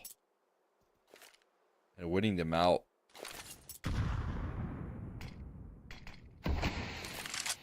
Super efficient in that department here. Catwalk boost coming through. I hope that their long lurk can find anything, but that's not going to happen. Grizz will shut that avenue down.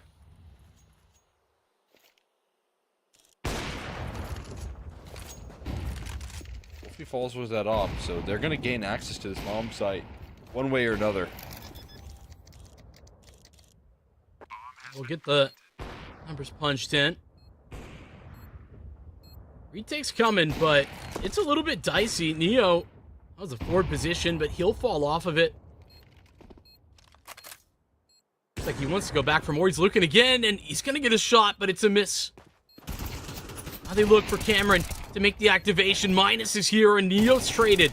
Now the catwalk is crunched, and with Chop and Modem, Marsborn take it to the house and cash in.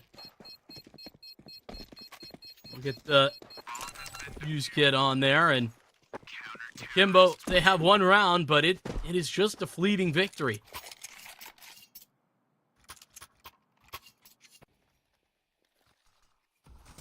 Marsborn come back into these rounds here with a lot of vengeance ready to go.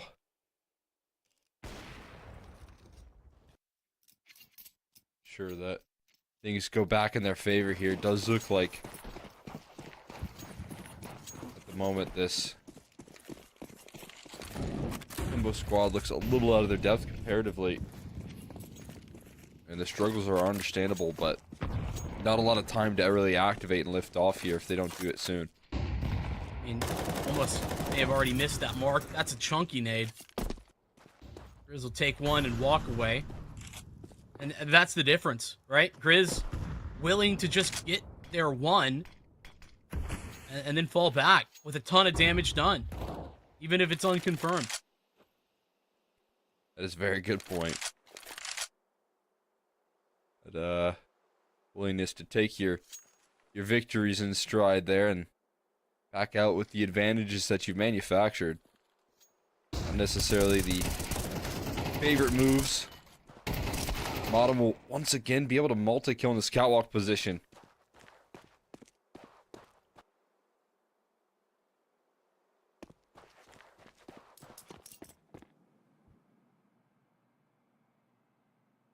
Avoid getting overrun there. Wolfie has the cross covered with his op and he won't miss. Deal with that pressure of long here. The last player trying to late play up long. Crosses successfully. Cameron needs a round win here. As you said, that window feels like it's already closed, but you can open it right back up with a momentum building clutch like this. And Cameron strikes for 1 kill, minus pushing that smoke, but even less HP now. As the HE does damage. And they'll shut that round down from that point forward. Just back to Wolfie and feeling confident. Yeah, the low HP a part of that, but and going in there with the USP, let his teammate take it, but it's just lovely again from Grizz. That nade was perfectly timed, and then this is a double setup. The flash perfect as well, where I guess they're bailed out a little bit by Neo, who was tossing the bomb over to Kralls, but still, great execution. And Marsborn, they're on double digits for just the first half.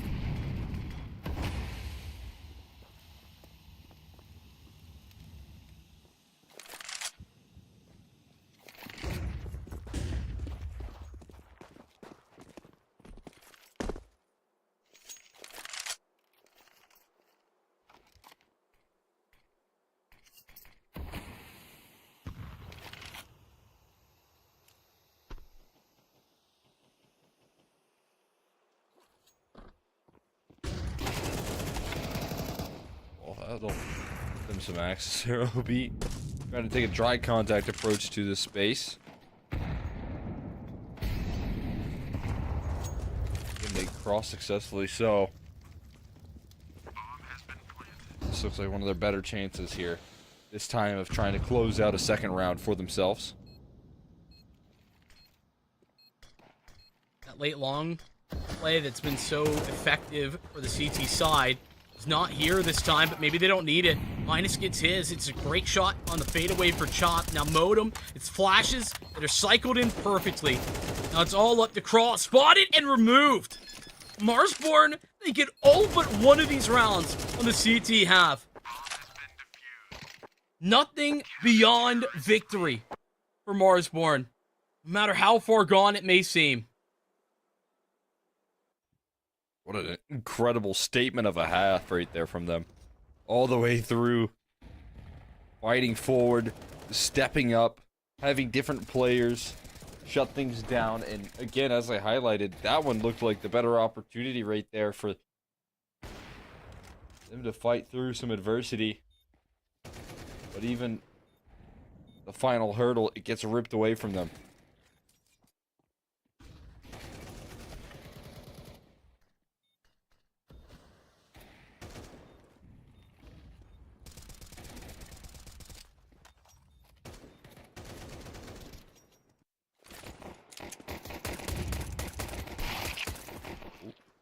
Not quite yet that it's over, though.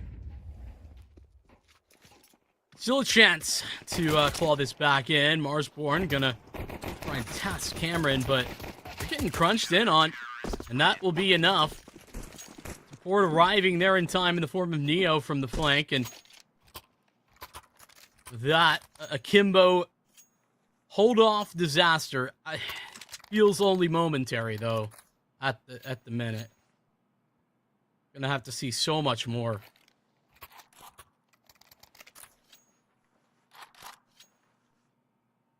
Got a lot of adversity to overcome here still, but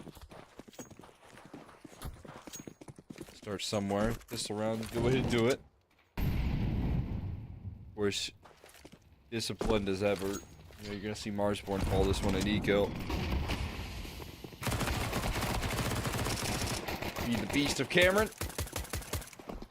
Been looking pretty good in a couple of these rounds. So you're looking for his ace, and he will collect. Cameron's a guy that he's one of the few people that I would back in saying, you know, letting him really farm up on some of these ecos is so valuable actually to the team because he's such a strong voice in this team. I know you've heard him. He is just a guy that can get fired up, and when he's fired up, you're fired up.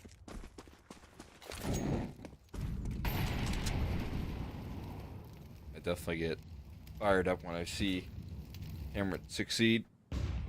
That means, you know, things are going well here, and as you highlighted, as vocal of a player as he is, really change the tides of this team here. But they're gonna need a whole lot more of that, and they're gonna need it up against the rifles when it comes down to it. Yeah, eco aces are all fun and good. We all love to get a piece of those every now and then, but here's where it matters, and Laxi is a constant factor that he's been missing. And I hate to continue knocking on that nail, but it's important to hammer home the struggle that he's had here. I mean, it's more of a surprise for us to see that back-to-back maps, a lot of struggle here, as they're going to punish Whack-A-Mole right now being played for Krause. But he can only get away with bopping those heads for so long. And now another chance for Cameron to try and step up in a clutch. Got his teammate alongside him, but he's low and he's not going to last.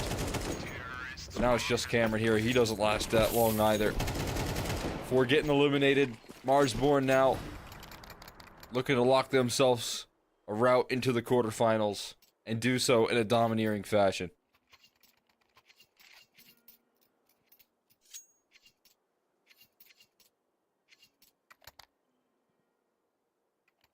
Yeah, it's hard to see a stop. I mean, there is the Neo op. But see, I mean, it is heading long. That's where this fight's about to be had, and he's got the frag. Despite great flashbangs, it looked like the setup was there for Marsborn. Riz is trying to chase him down, though, and give that up as soon as the potential to swing into it once again is there.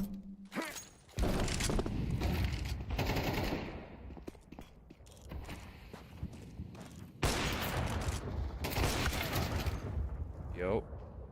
Keeps on swinging, though. He just keeps peeking. Those peaks are going to cost him his life after a little delay. Into the bomb site they go here. One. Punch in the digits as well while they're at it. We will dismiss here. It's all in the back of Chop, who's back against the wall. Looks to put up as much of a fight as he can, but no question he was going to get overrun there eventually. Fun fact, Cameron actually got that kill. Jumping. Oh. Yeah, he was the guy jumping at cross. Oh my goodness. Silly as it is.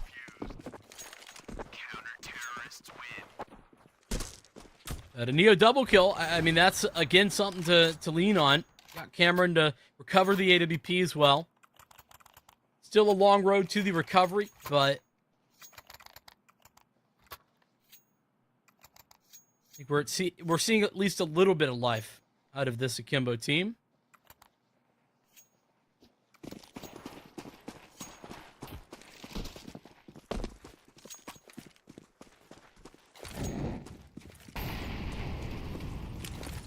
Yeah, I mean, maybe a little bit shown here. Obviously, a lot of work left to do here still, but build that foundation here. There's more success out of Neo. The trade is inevitable. It's now about the setup that's left in that lower tons. You have another member still here, but so diligent on the clear. It won't allow for them to fall victim to the surprise. Laxi and Cameron, play that we needed to step up here for Akimbo, and the player that has been stepping up. Both in the server, looking to fight for their.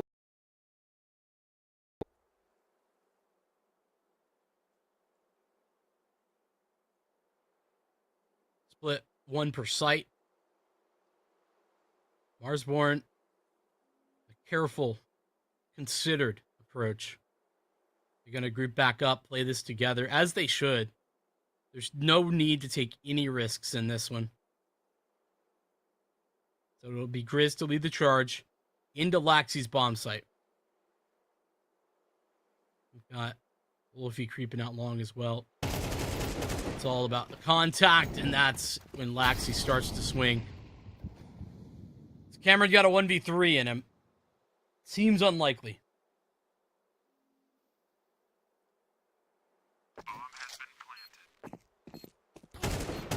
Hoping that the play comes to him, and it will.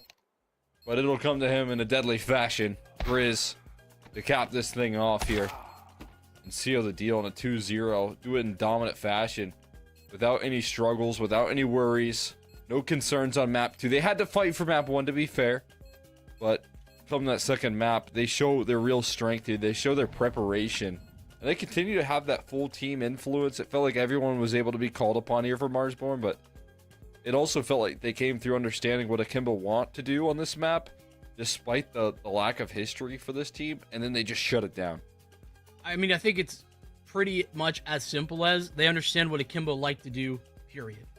They understand. Listen, as much as maybe that feels like a real dig at Akimbo, it's not. It's an incredibly exciting way to both play and see Counter-Strike being played.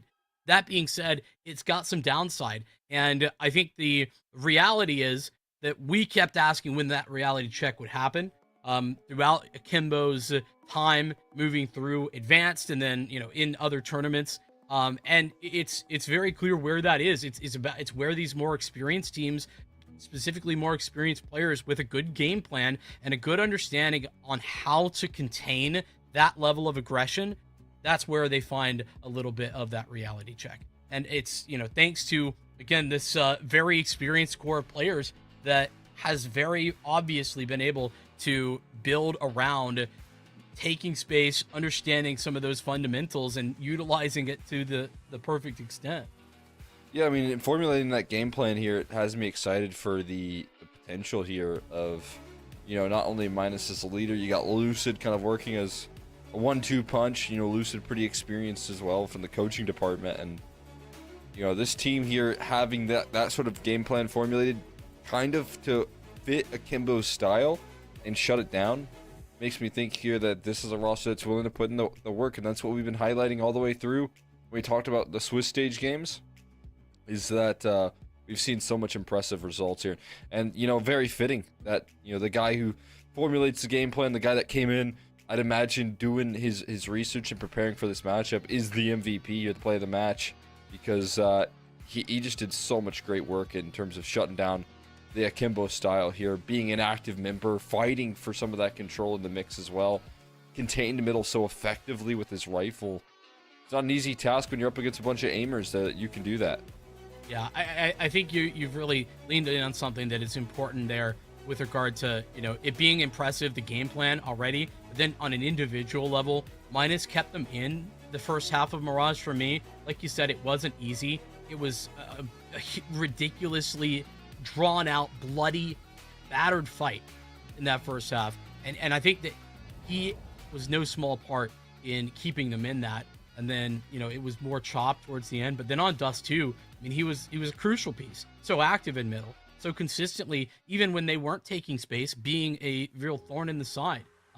Whether that be, getting Grizz or chopping into positions on the long flank, or, playing towards lower tons. All of these things were, I think, really important, and part of the reason I think Minus is super fitting for that MVP.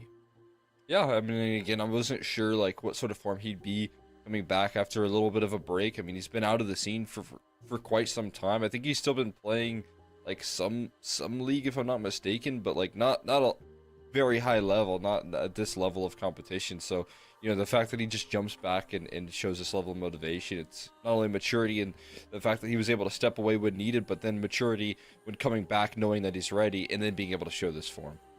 No doubt about it. As that will be the end of our round of 16 games here for tonight. It's a fun one. 2-0s, but both of them very exciting. Unfortunately, a little bit less of a competitive game or series out of Akimbo than I was hoping for. But I think the upside of that is we really got a chance to peek at what Marsborn have on offer, what they get to bring. I haven't gotten the opportunity to catch that many of their ECL games, so this is a pleasure to get to see. But we wave goodbye to both Akimbo and to Fly West Red in this one. And with that being said, we got a couple of games teed up for tomorrow as the round of 16 gets continuing. Vagrants and Getting Info, and then Boss and Alter Iron. Both of those are a spicy matchup you're not going to want to miss. So make sure that you're tuning in starting at 6 p.m. Eastern as well. So with that being said, we thank you so much for watching here today, and we will see you here tomorrow.